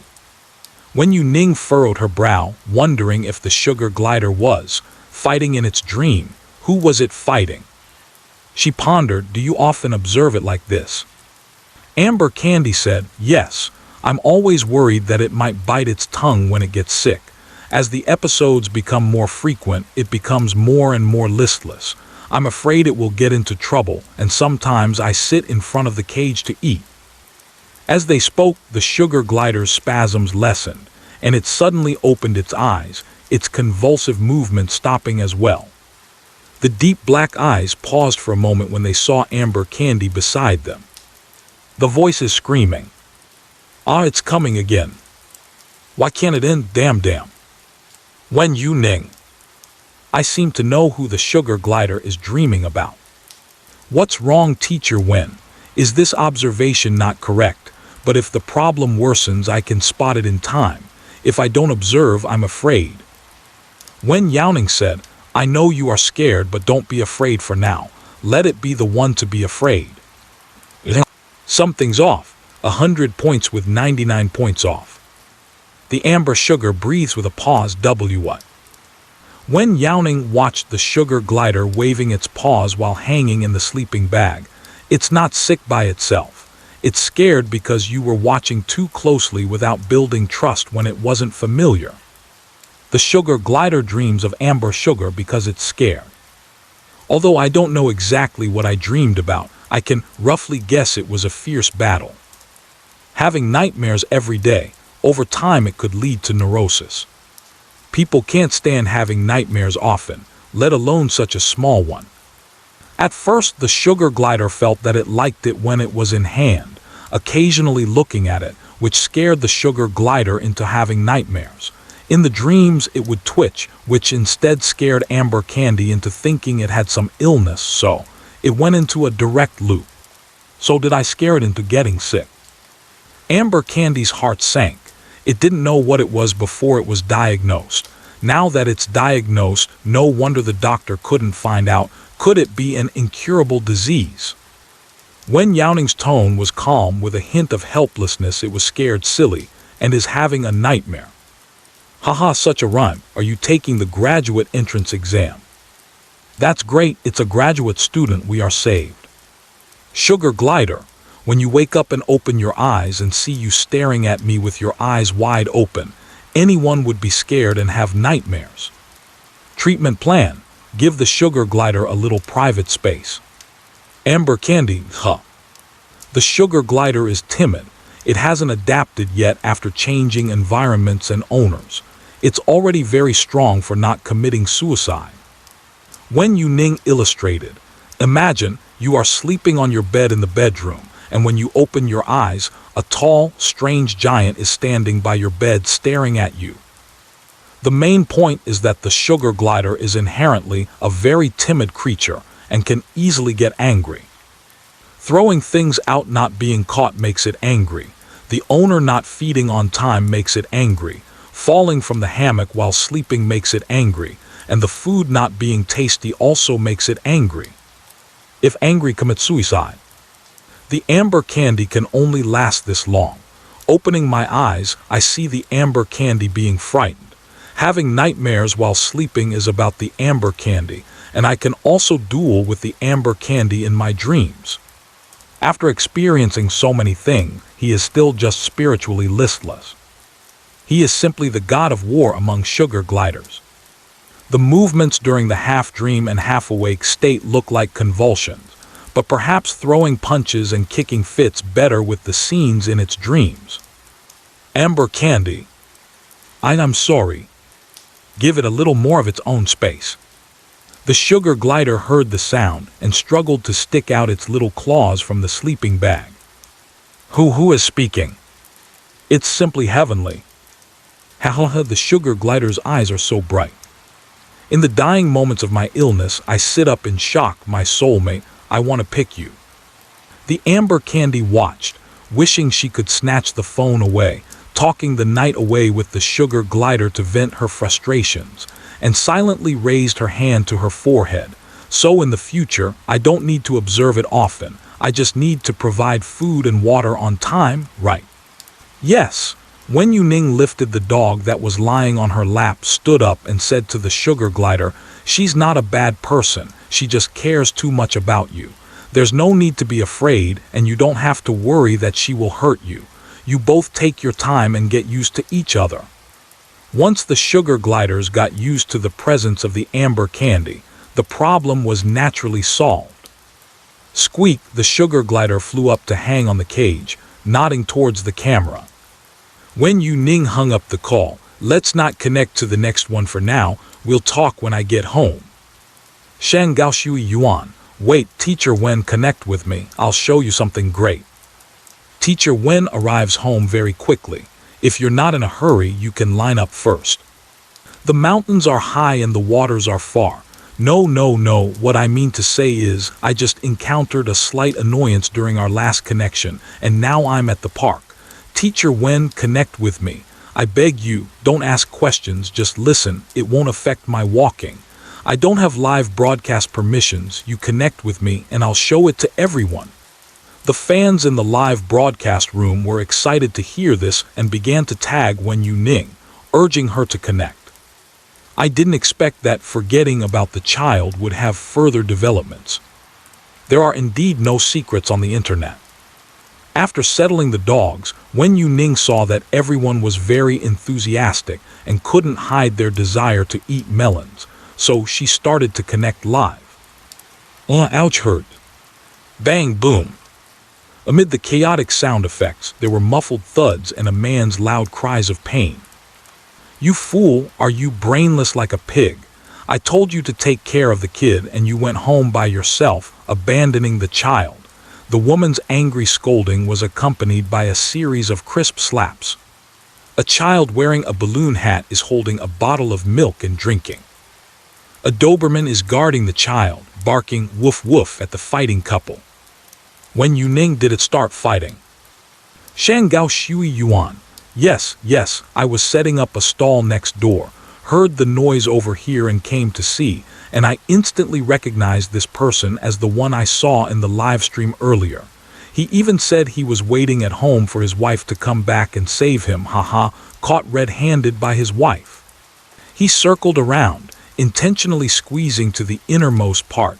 When the Doberman came out with Wei Ku, the kid's mom was already there, but I didn't see what was happening at the time. I heard an old person walking said that the mom went home through the park shortcut, and when the child in the inflatable castle saw his mom, he waved and called her.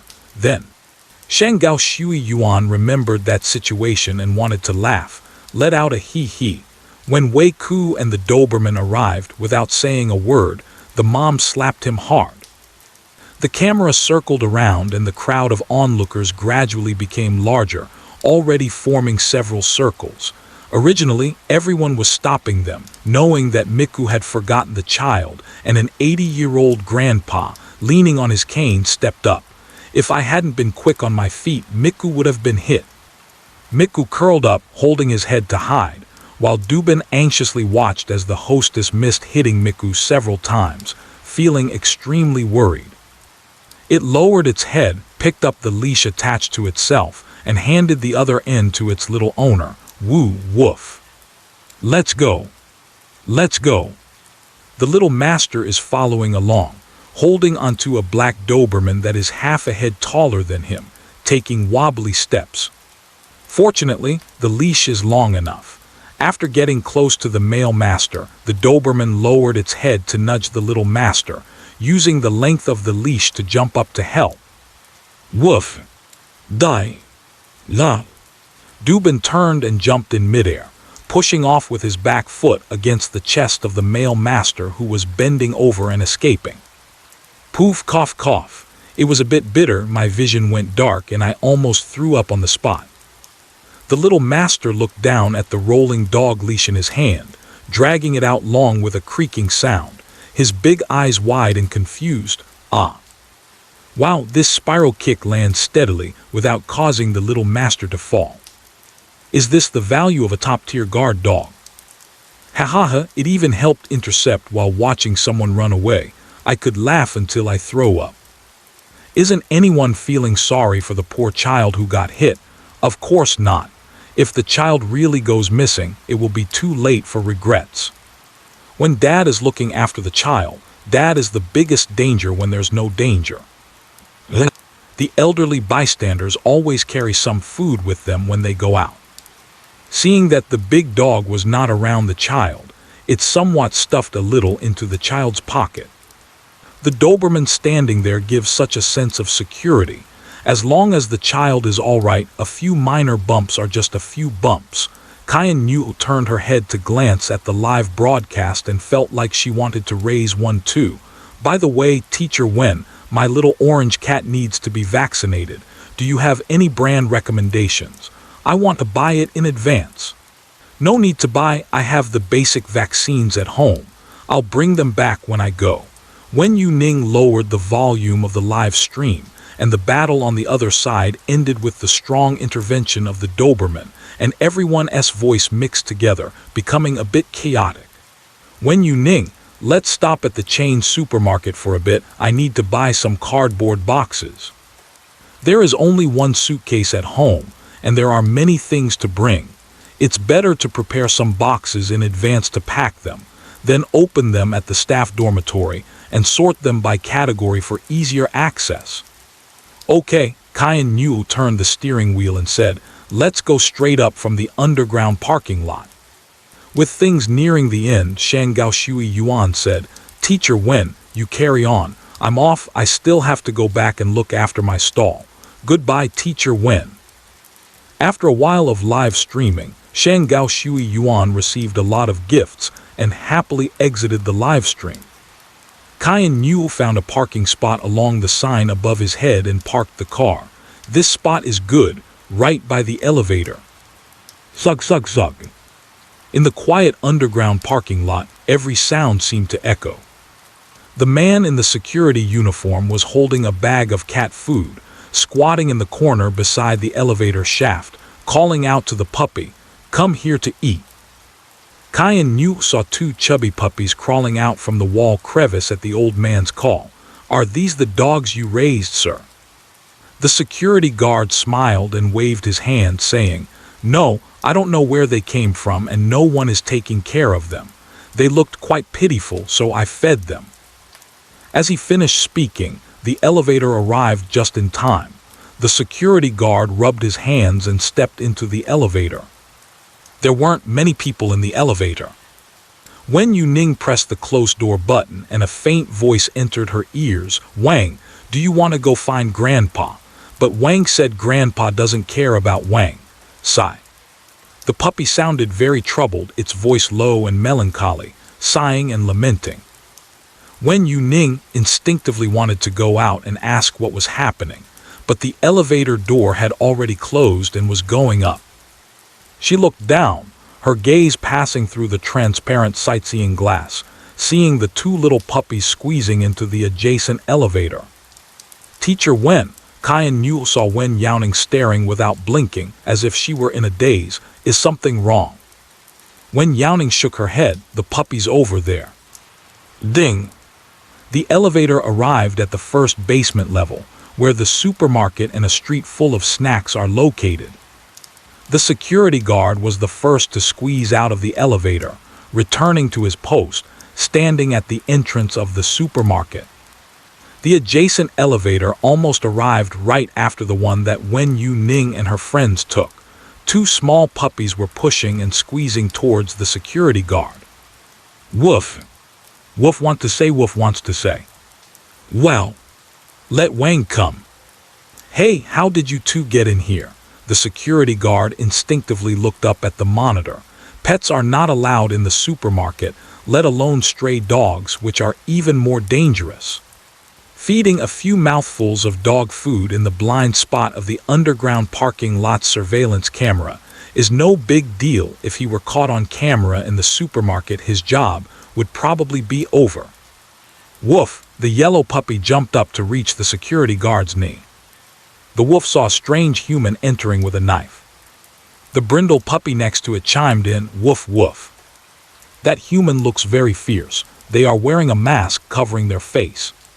Faced with the enthusiasm of the puppy, the security guard was so anxious that he was about to sweat, hurriedly saying, "I can't play with you right now. Be good and go outside first." If the supervisor passes by, wouldn't he notice at a glance that these two puppies are very familiar with him? Wait a minute. Wen Youning heard the whole story clearly. Are you saying that a fully armed person with a knife entered the supermarket? Woof! The little yellow puppy was startled and hurriedly hid under the security guard's shoe, whimpering. "Who is speaking?" Wang heard the sound of speaking. The patterned puppy was also scared and hid away. "I didn't say anything." The security guard thought that Wen Youning was talking to him, and he found it a bit baffling. How could I say something like that? Isn't this causing panic? The security guard, confused, pointed the way and urged people to hurry. "The supermarket entrance is over there. You can just go straight in." Woof! The little yellow puppy reacted at this moment, running in front of Wen Youning and barking. "Yes, someone's here." They even kicked Wang. "Very fierce, very fierce." "Ah, what's going on, Teacher Wen? Is it true? Did the dog say that? Should we call the police?" Cayenne Yu has already sorted out the ins and outs of the situation. She pointed at the little yellow puppy and said, "It's what it said." She then said to the security guard, "Could you please notify security and tell them that someone has brought a weapon into the supermarket? There may be a danger. Hurry and catch the person." Security guard: "Are you two putting on a horror mystery play here? Is it said by a dog? Is this little girl implying that I am a dog? I didn't say that, but she is still pointing at me." Following the principle that the customer is always right, the security guard didn't dwell on the matter any longer. "We have machines that can detect it. If you bring a knife in, it will beep continuously at the entrance. There's no way you could bring it in."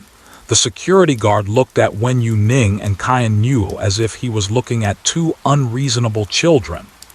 The security guard said, "If you aren't buying anything, please leave first and don't disturb my work."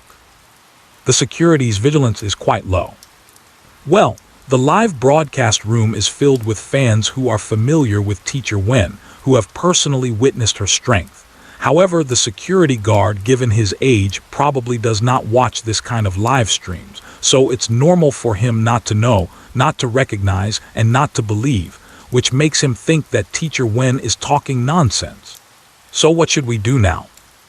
"Hey, you mustn't disbelieve." Cayenne Yu suddenly felt a sense of powerlessness, as if she were the only one awake among a drunken crowd. Can't the people in this world trust Teacher Wen as she does? The security guard sighed. "You said there's a dangerous person inside, but did you see them?" At this point, saying that you can hear a puppy's thoughts definitely wouldn't work, and the old man wouldn't believe it either. Wen Youning said directly, "I saw it." The security guard didn't believe it. Did someone with a knife enter the supermarket to rob fresh vegetables that just arrived in the morning, or beef that was slaughtered yesterday? If it's a robbery, they should be robbing the cash register. He waved his hand and urged, "Don't mess around, you guys, quickly go in." Woof! The yellow puppy suddenly barked towards the supermarket. "Over there." The yellow puppy wanted to rush in when it saw people, kicking a bad human that kicked itself. The puppy remembered very clearly. The security guard saw it trying to enter and quickly crouched down to hold the yellow puppy down. If it got one paw inside, he would have to resign. Cayenne Yu was still trying to persuade the security guard, while Wen Youning directly went in the direction pointed by the little yellow dog. During the flu season, many people wear masks, especially in crowded places like supermarkets, where almost everyone has one. Wearing a mask is not particularly eye-catching. The knife that the little yellow dog saw is the focus. Wen Youning stood in front of the yogurt cabinet, and the person the little yellow puppy was staring at was right in front of her.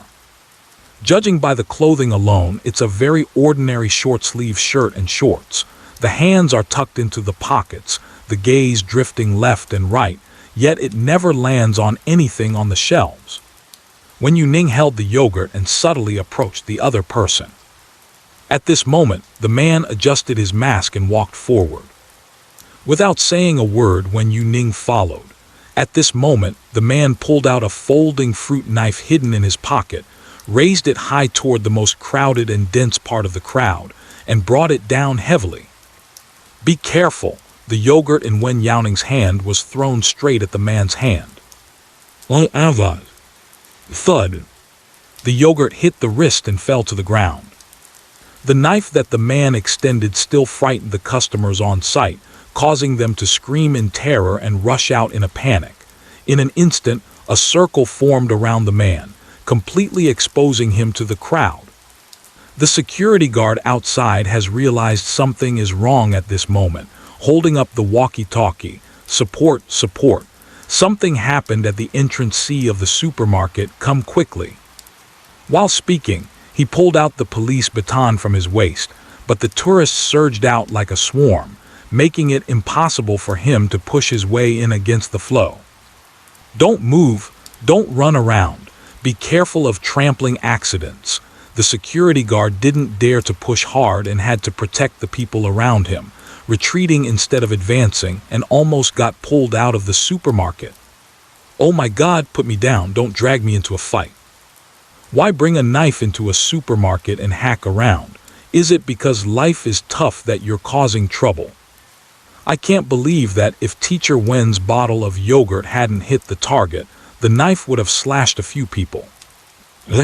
The yogurt and the knife in the man's hand fell to the ground.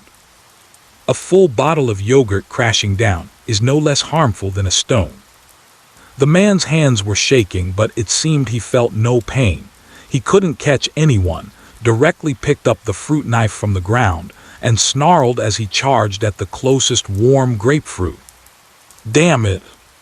The man's eyes were bloodshot, almost bursting, as if he wanted to die together with Wen Youning.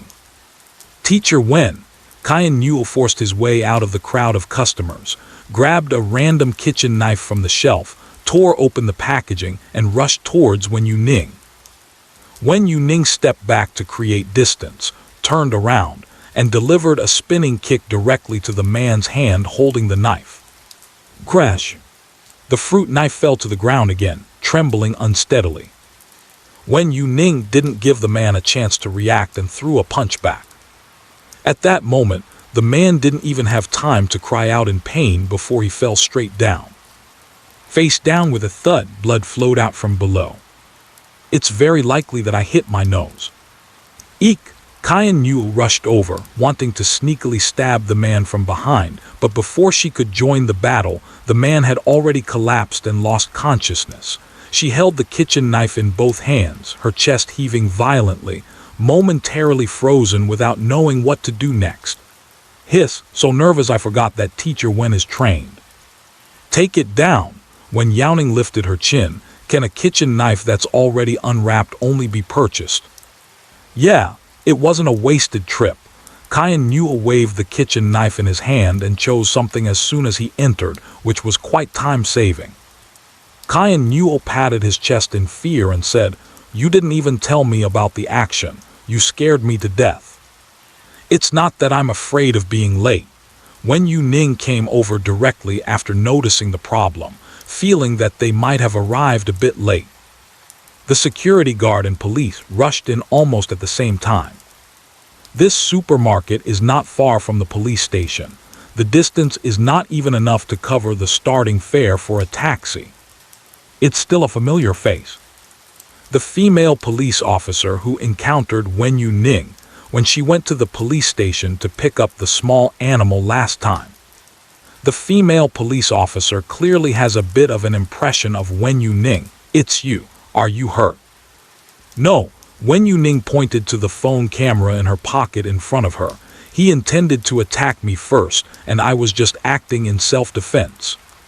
To avoid unclear footage from supermarket surveillance, the live stream by Wen Youning wasn't turned off. These are all witnesses. The female officer's colleague went to pick up the man on the ground. Although the person is already unconscious, the necessary procedures must be followed. Handcuff him and drag him out. The female officer said, "Come with me to the station to make a statement and explain the specific situation." Okay, Wen Youning was very familiar with entering the police station. Before the book's events, she often visited the police station due to her abilities and was well acquainted with the officers there. As Wen Youning's companion, Qian Yu naturally had to be taken back to the police station as well. "By the way, I need to settle the bill for my knife first." The security guard's hand holding the baton trembled slightly.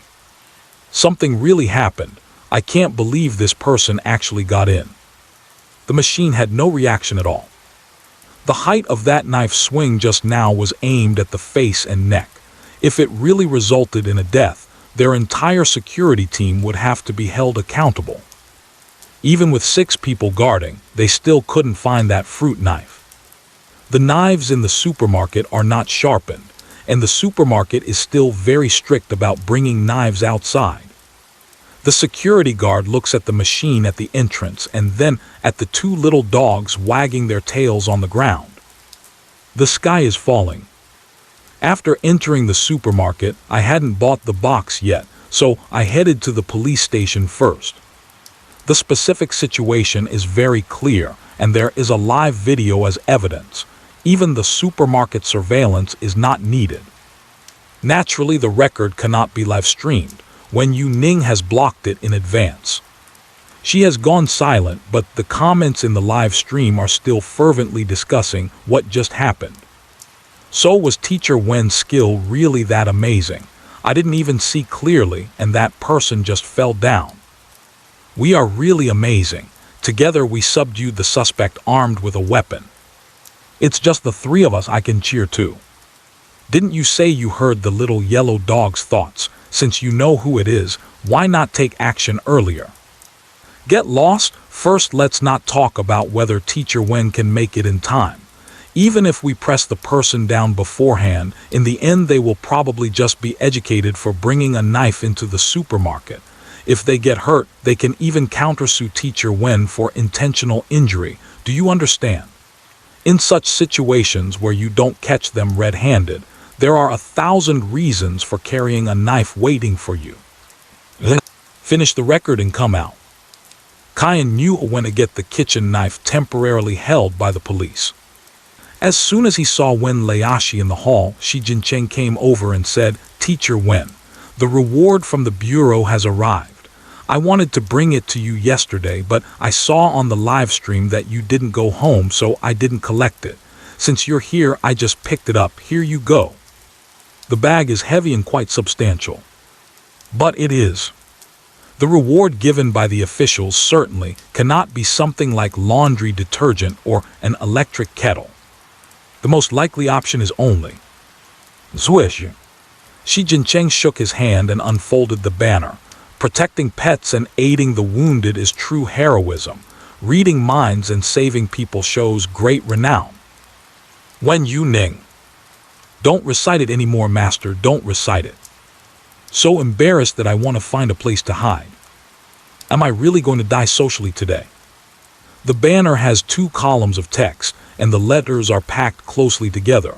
Not even an extra punctuation mark can fit. The only comma inside seems incredibly small, like it has awkwardly pushed itself into a gap. The words on this thing, Wen Youning felt it wasn't very serious. "Oh, this? The captain told me to consider the specific situation of the case and come up with my own ideas. I really racked my brains, searched a whole bunch online, and in the end I tailored this just for you. How about it? Isn't it great? This is an honor." Shi Jincheng tapped the closing statement, which was a prestigious gift. Wen Youning felt a bit suffocated. "It's good. Quickly put it away so you don't damage it." "Huh, aren't you going to show it? I can take you back to the community." "No need." Wen Youning hurriedly interrupted his terrifying thoughts. The house in the community was just going to be renovated, not that she would never live there again in the future. There's a lot of dust outside, and it's hard to clean if it gets dirty. Just give it to me. Taking advantage of Shi Jin-chen's dazed state, Wen Youning quickly took the banner, rolled it up with both hands, swish, swish, swish, and placed it back into the bag. She pinched the opening of the bag, and the crumpled edge barely managed to seal it. Shi Jin-chen was very satisfied with the banner he had come up with after racking his brain. Seeing that Wen Youning also liked it and was collecting it made him puff out his chest, feeling appreciated. He poured a glass of water and handed it to Wen Youning. "Teacher Wen, may I ask you something? Does the general still need to continue with acupuncture?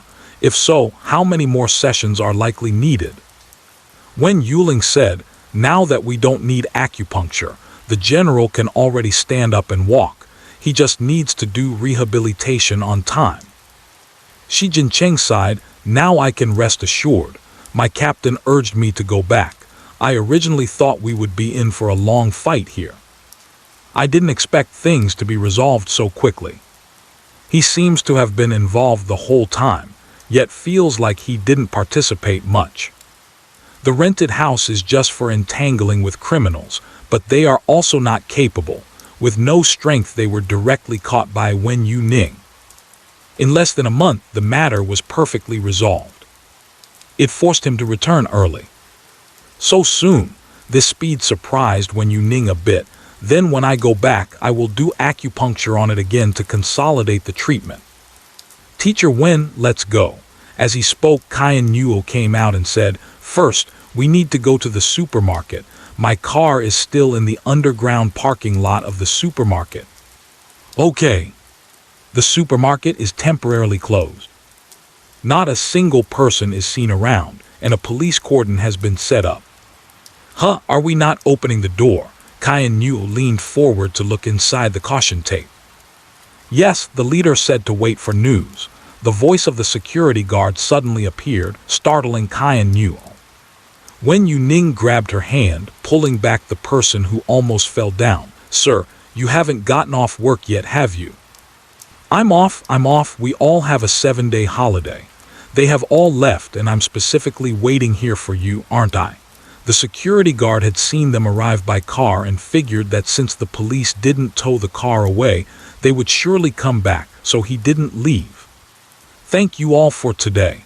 The security guard rubbed his face, his eyes were red. "If it weren't for you guys, I would have been in big trouble." In matters of life and death, work is just a trivial issue. If his mistrust were to lead to irreversible consequences, he wouldn't be able to get over that hurdle himself. But there is a question. The security guard was a bit puzzled. "We reviewed the surveillance footage. You went directly up from the underground parking lot, but that thug came down from the upstairs shopping mall. How did you know he had a knife?" This is something the security guard is not the only one confused about. The security team and all the leaders who showed up to check the surveillance footage are also puzzled. "Woof. It's a woof. The little yellow puppy wags its tail. Woof is a hero." "Huh, the little puppy squeezed in Woof too." They went together to talk. Wen Youning squatted down and patted its head. "Yes, it's also thanks to you." If it weren't for hearing their voices, Wen Youning wouldn't have noticed that the man wearing a mask was different in advance. The headlights of the Diddy car appeared together with the horn sound. There was a moment of buzzing in her ear, and the security guard didn't hear what she said. "Huh." Wen Youning smiled and patted the little yellow puppy's head, saying, "The puppy said so." Security guard. Why is there again something about a puppy? Seeing Wen Youning gently teasing the dog, one could only think that it involved some kind of sensitive issue, and the police wouldn't allow it to be mentioned, which is why they would say something like, "The puppy said." The security guard wasn't one to dig deep into matters, so he didn't ask further. "Do you really like puppies? I'm worried that no one will feed them these days, so I was planning to take them back to raise. If you like them, you can take them away." Wen Youning thought for a moment. With so many dogs at home, It would be hard for them to accept an outsider puppy, and taking it back would just mean finding someone to adopt it. The old man clearly loves small dogs. He originally wanted to take one back, and the puppy seems to be closer to him, so it would be more appropriate for him to take it home to raise. Wen Youning said, "I have quite a few small animals at home. You should take it back, old man." Cayenne Yu has no way to raise one. She only thought about wanting a dog. After all, there is still a small cat in the dormitory. The security guard said, "Okay, you all should leave early by car. They are clearing the area up top and it will be jammed in a bit." Woof woof. Goodbye smells good, human. The large supermarket has closed recently. You can only take a detour to change to another supermarket. Fortunately, cardboard is common, and basically every supermarket has it. Cardboard is relatively easy to preserve in a dry environment, and it doesn't expire. As long as it doesn't get rotten, damaged, or moldy, it can be kept for use indefinitely. Wen Youning bought 3 models at once, and they don't take up space even if not stacked in the trunk. Meow. Sister hasn't come back. Goo. Hayabusa heard the sound of the elevator. The red falcon flew while adjusting its height, with its eyes fixed on the cat's eye looking outside. Click. The sound of the door startled the red falcon. Realizing what happened, the red falcon darted out through the crack in the door. Cheep. Meow. Get away, you stinky bird. Don't compete with the meow. The red falcon and the little tabby cat pounced into Wen Youning's arms one after the other. Meow, meow. The kitten meowed while rubbing against, drawing people in with its charm. When it looked up and met Cayenne Yu's gaze, it paused for a moment, ignored it, and continued to rub.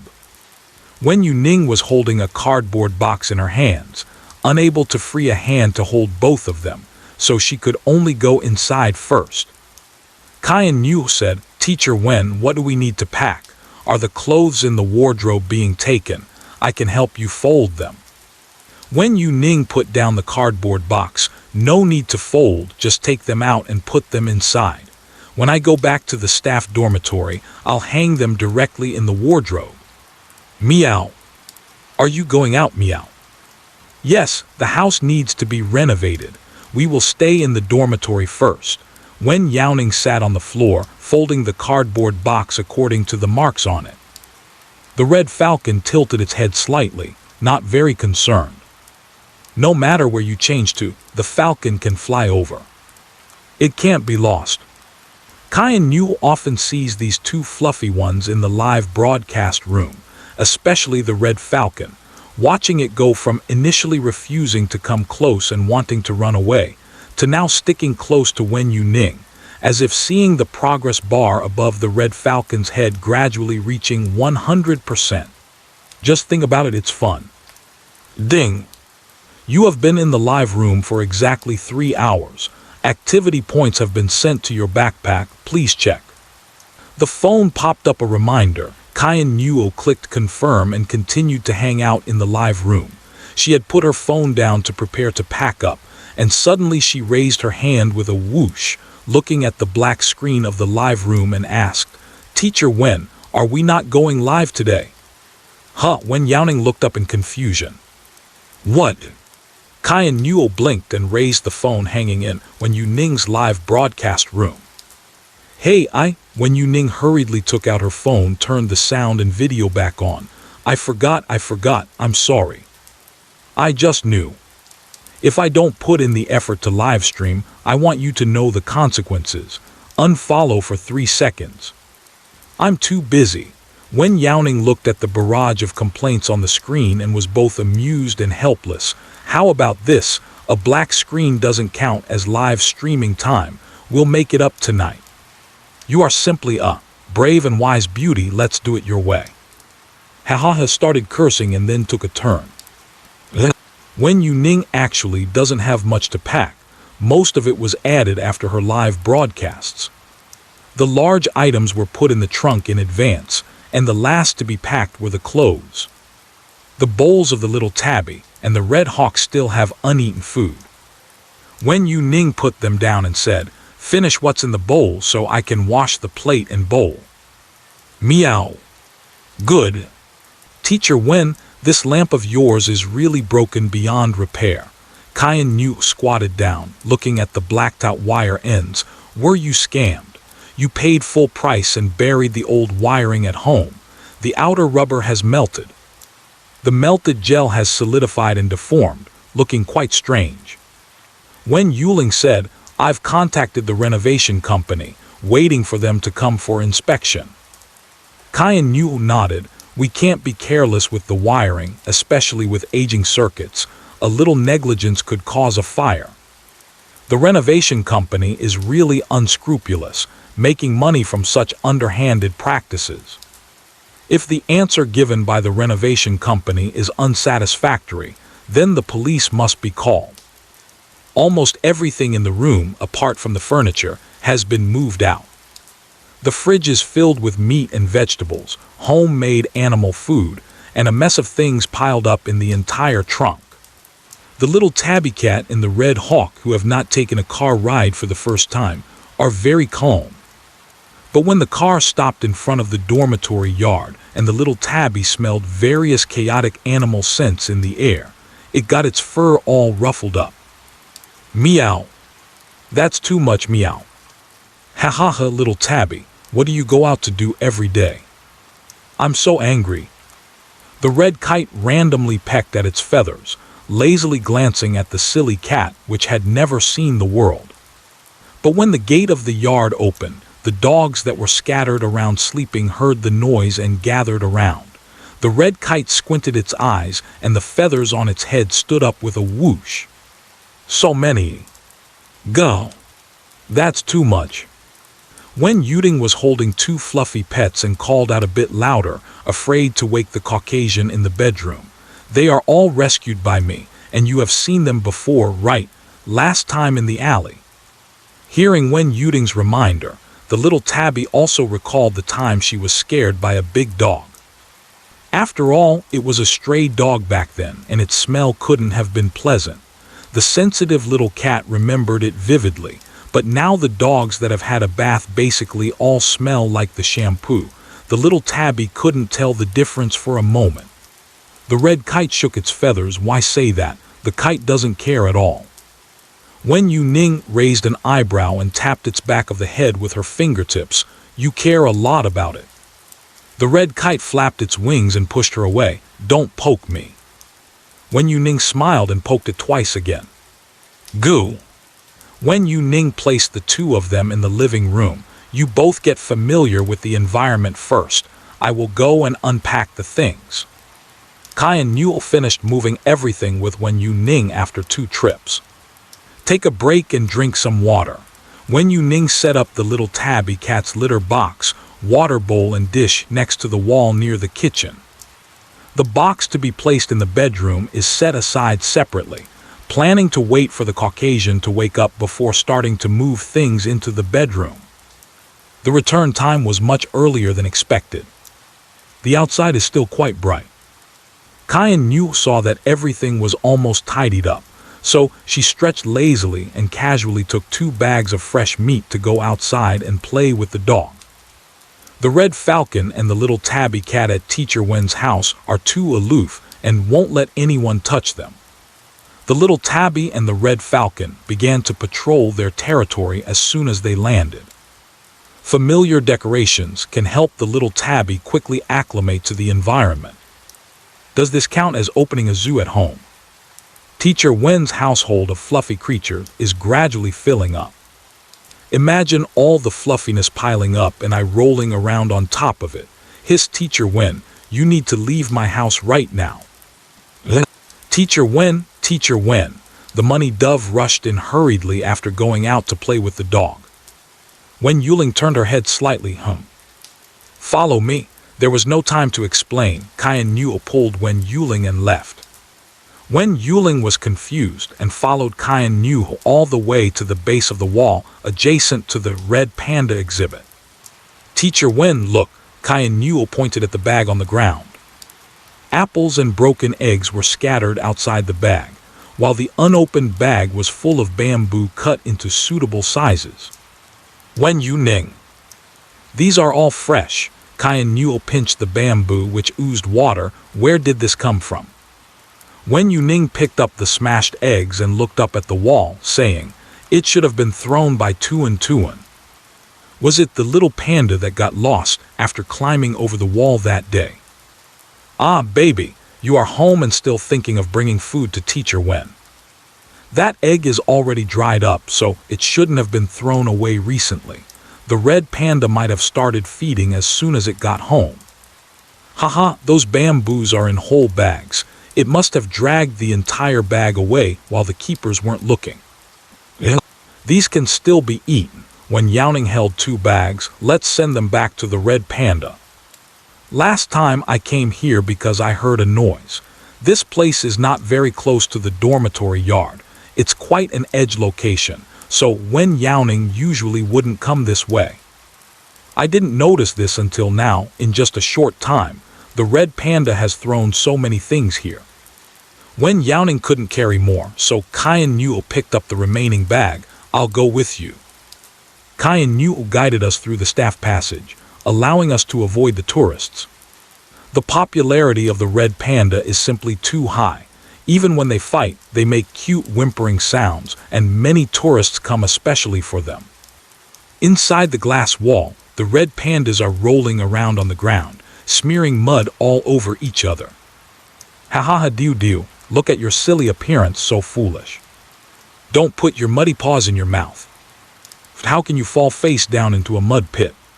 The caretaker stood behind the inner door, laughing so hard at those little pandas covered in mud that he couldn't straighten up. Zhai, Qian Yu knocked on the inner door. The caregiver inside was a bit surprised when he heard the sound. What brings you here? I'm here to deliver something to you. Qian Yu patted the bag and pointed to the one in Wen Youning's arms. Zhai, did you enter our warehouse? I was wondering why the food disappears so quickly, but the red panda's weight hasn't increased. There's a ghost. Wen Youning noticed the zookeeper's confusion and said, "It's from Tuan Tuan." Zhizhai was even more confused and thought to herself that she knew Tuan Tuan, as her eyes were slanted towards Qian Yu. Qian Yu said, "Teacher Wen, what I mentioned last time when I gave Tuan Tuan to you is that it's Tuan Tuan you picked up."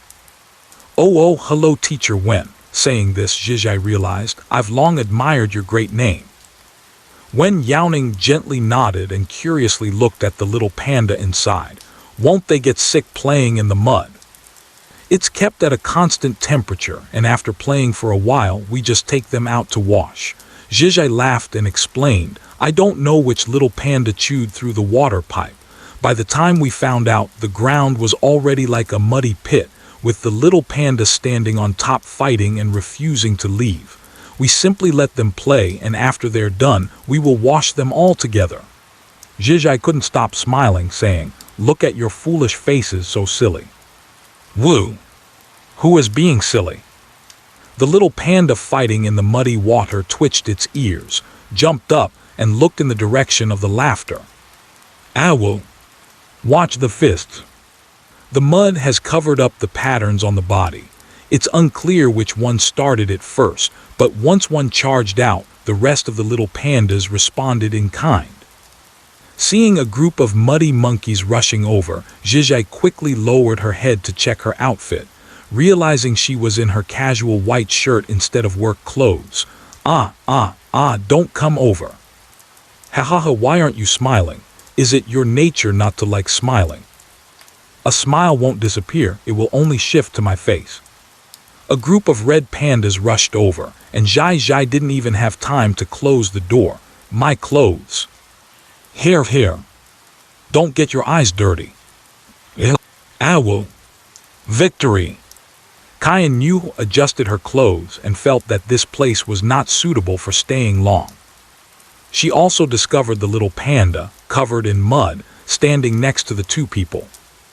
The little panda climbed down with a grunt and, when rushing towards Wen Youning, didn't know where a collision suddenly came from. The little panda knocked over, rolled on the ground and stood up in a dazed manner, not knowing what had happened. The muddy red panda shook vigorously, pushed away its rushing companion again, rubbed its face with its paws found it couldn't get clean, and turned to hug Cayenne Newell's thigh. Cayenne Newell. It was the first time she had encountered a red panda being so proactively affectionate. She squatted down flattered, not even minding the muddy little red panda so cute. The red panda ignored her, concentrating on wiping with difficulty. Awu sister is here. Wipe it off, wipe it clean. Tuan's voice was more active than the last time we met. She worked hard for a while and buried herself into Cayenne Newell's embrace. The red panda rubbed against her for a long time before turning to reach out its paw towards Wen Youning. Wen Youning squatted down, and the red panda walked 2 steps towards her without hesitation. But before it jumped into her arms, the red panda tapped its paws and rubbed its belly, looking at the mud on its paws, wanting to quietly pull back the claws that were about to step on Wen Youning's knee and rub its belly again. It stood so close, trying hard to tilt its head up.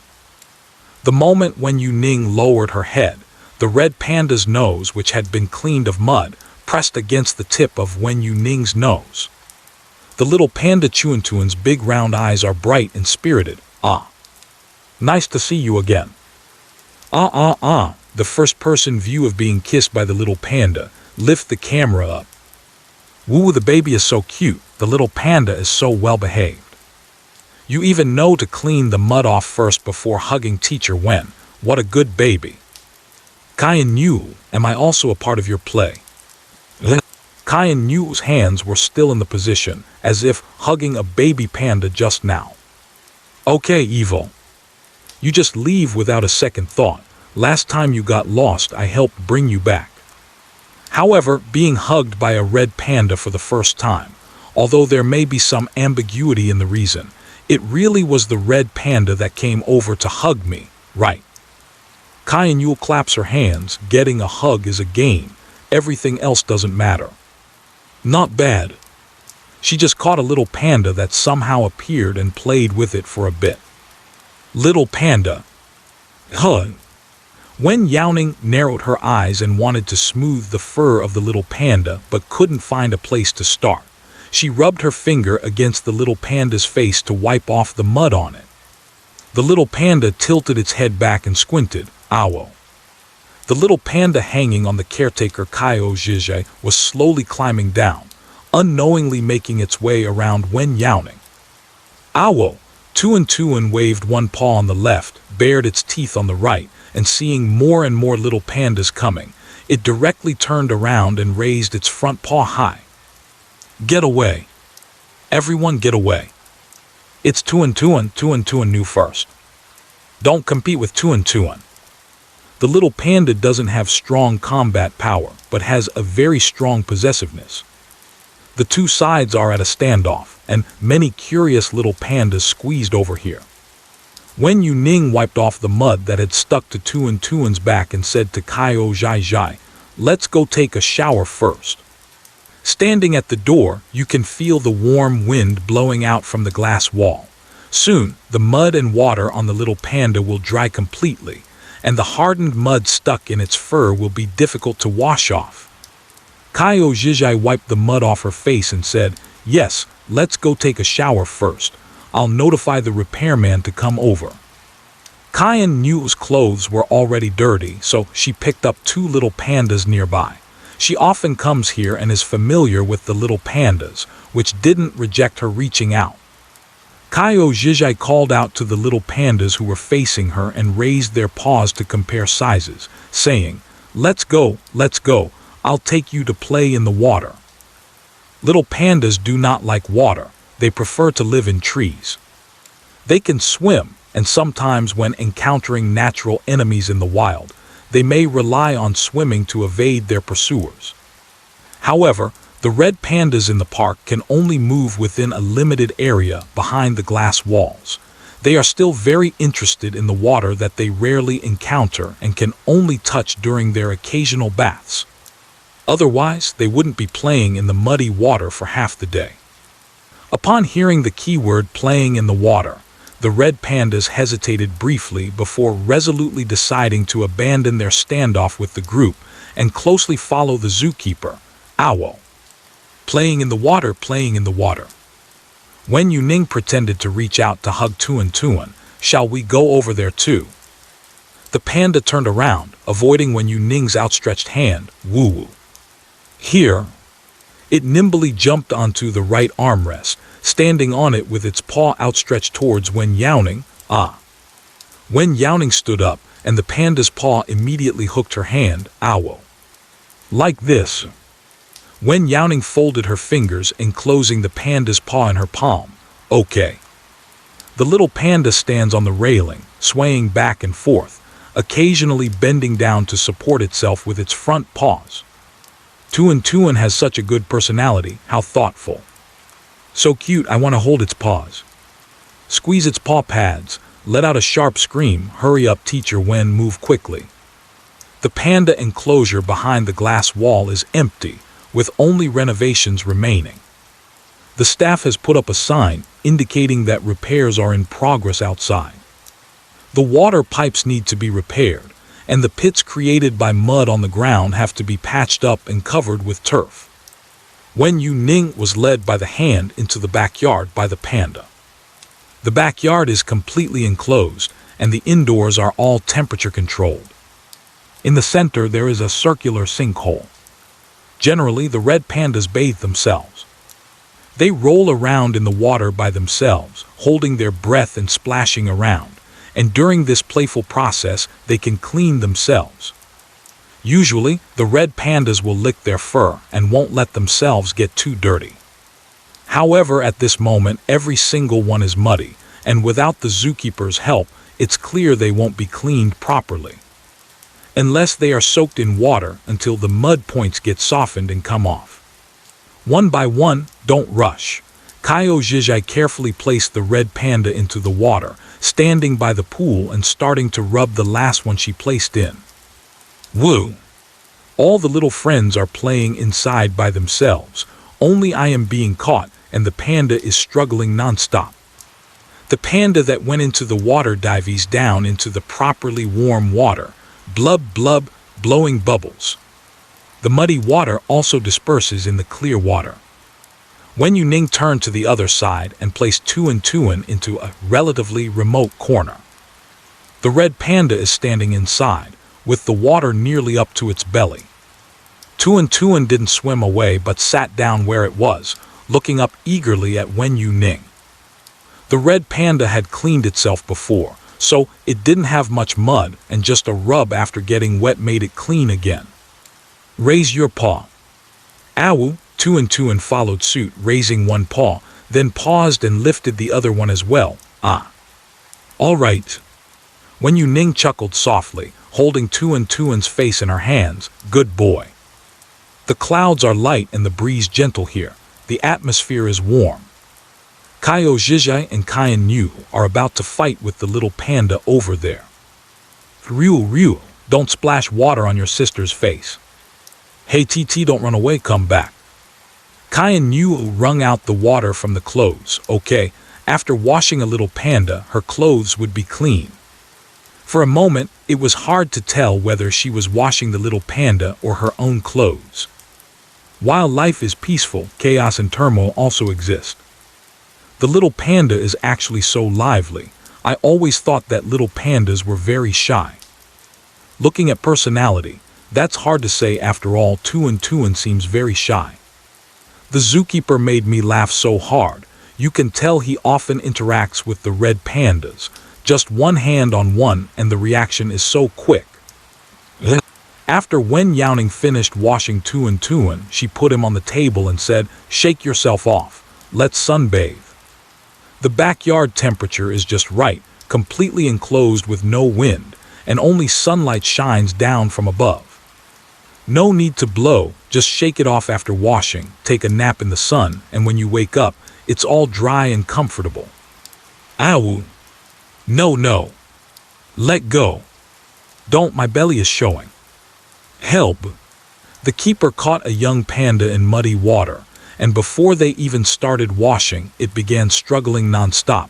Quickly, quickly, look how dirty you are. How can we not wash you? Wen Youning said, it doesn't like this position, turn it over to wash. The caregiver wiped his sweat. Wen Youning reached out and turned the little panda over with her hand under its jaw. The little panda, which was struggling continuously, became obedient after being handed over to Wen Youning and hiding its belly down. Ayawu. Keeper, is it not targeted at me? She said, suspiciously lack of security. Wen Youning shook her head, holding the little panda floating in the water with her left hand, washing it with one hand. This little panda is more focused on privacy. The little panda sways its tail, the tip of the tail gently tapping the water surface. Oof. Caregiver. Oh ho. Ha ha ha, each little panda in the pool has its own personality. It's too much fun to be surrounded by these cute creatures all day long. Gulu gulu. The little panda was comfortably lying on Wen Youning's arm, burying its head down to blow bubbles, then lifting its head to breathe, and after a while, burying it down again. This sound seems to be the little panda's internal, encrypted voice conversation. Wen Youning looked up, and there were already many little pandas waiting to take a bath around her. Would you consider coming to our panda park? The zookeeper stood next to Wen Youning and seriously invited. Our park offers really good benefits. She is not considering. Kyan Yu had dug for so long and only ended up working as an animal doctor in the park, without any individual work in the bird park. Wen Youning cleaned the little panda, placed it next to Tuan, and patted its back saying, go play. Woo! Tuan moved aside a bit and did not intend to play on the lawn, but was staying behind Wen Youning, moving forward to find a spot to cuddle up. Wen Youning adjusted the bathing methods based on the different personalities and habits of each red panda. Coupled with her innate affinity, the red pandas bathing under her care would squint their eyes comfortably, feeling like they were about to fall asleep. The zookeeper couldn't help but twitch the corners of his mouth. There are so many variations in bathing. Kyan Yu didn't understand and asked, how do you usually wash them? When they struggle a lot, don't you suspect there's a problem? The caretaker, I don't often give the red pandas a bath. When they struggle a lot, I thought they didn't like water, so I just finished washing them quickly. Kyan Yu. 5. Only after washing them like this do they really dislike water. Wen Youning saw that their clothes were all wet and said, you guys should take a shower and change into some dry clothes. Don't catch a cold. I can handle this here.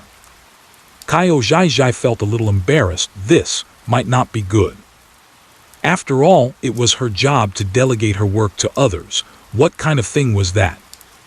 Mud is easy to wash off and it doesn't leave stains on clothes. It can be washed clean and worn again. If it were something more stubbornly dyed, getting this much on the clothes would make them completely unusable. Therefore, she was not in a hurry to go change her clothes. Kyan Yu clutched his clothes and wrung out water. Actually, there's nothing wrong. You staying won't help. Kaio Zhizhai. How are you talking? Kyan Yu sniffed and said, to be honest, I wanted to help before, but I was also looked down upon by the wretched swan. Wen Youning was like a plush toy that wouldn't move, one after another. To be precise, it's even more advanced than a plush toy. After all, when it comes to lifting its head and turning around, the red panda is very cooperative. The importance of mastering a foreign language. This was vividly manifested at this moment. It seems easy, but there are quite a few problems. The cleaned little pandas are unwilling to leave and all crowd at the back. Awu. Tuan raised its paw to scare them away. Go away, awa awa awa. No stealing, no stealing. You better move away. Tuan is fiercely intimidating, but his inner voice says, if you don't move away, then I won't, boo-hoo. The timid little creature that only scares but doesn't bite is tightly pressed against Wen Youning's back, firmly defending its place beside her. "It's all wet. Go soak up some sun, or soon the fur will get tangled." Wen Youning turned around and sent each of the little pandas to the back. "Sweet burden. How cruel, doesn't this suck at all? You can't do it, let me go." The outer fur of Tuan is almost dry. Wen Youning pulled a tissue to wipe her hands, holding the clean Tuan in her arms, while the short, thick tail of the red panda swayed from side to side. The zookeeper came out quickly, with her hair still wet, and rushed to help. She bumped into Wen Youning, who was surrounded by a group, and for a moment she suspected that Wen Youning might be carrying food that pandas like to eat. Kaio Zhai Zhai clapped her hands and went over to pick up the panda, saying, "All right, Tuan, come here to sister. Teacher Wen is going home." Tuan turned around and skillfully cuddled into Wen Youning's arms. Wen Youning patted the little panda's back. "Shall I take it inside? I'll carry it over." "Ah, well. Warm wants it too." "Well, here I am." The red pandas eagerly participated, vying to rush to the front. Bring it. The cute red panda brigade that knows how to act cute. If teacher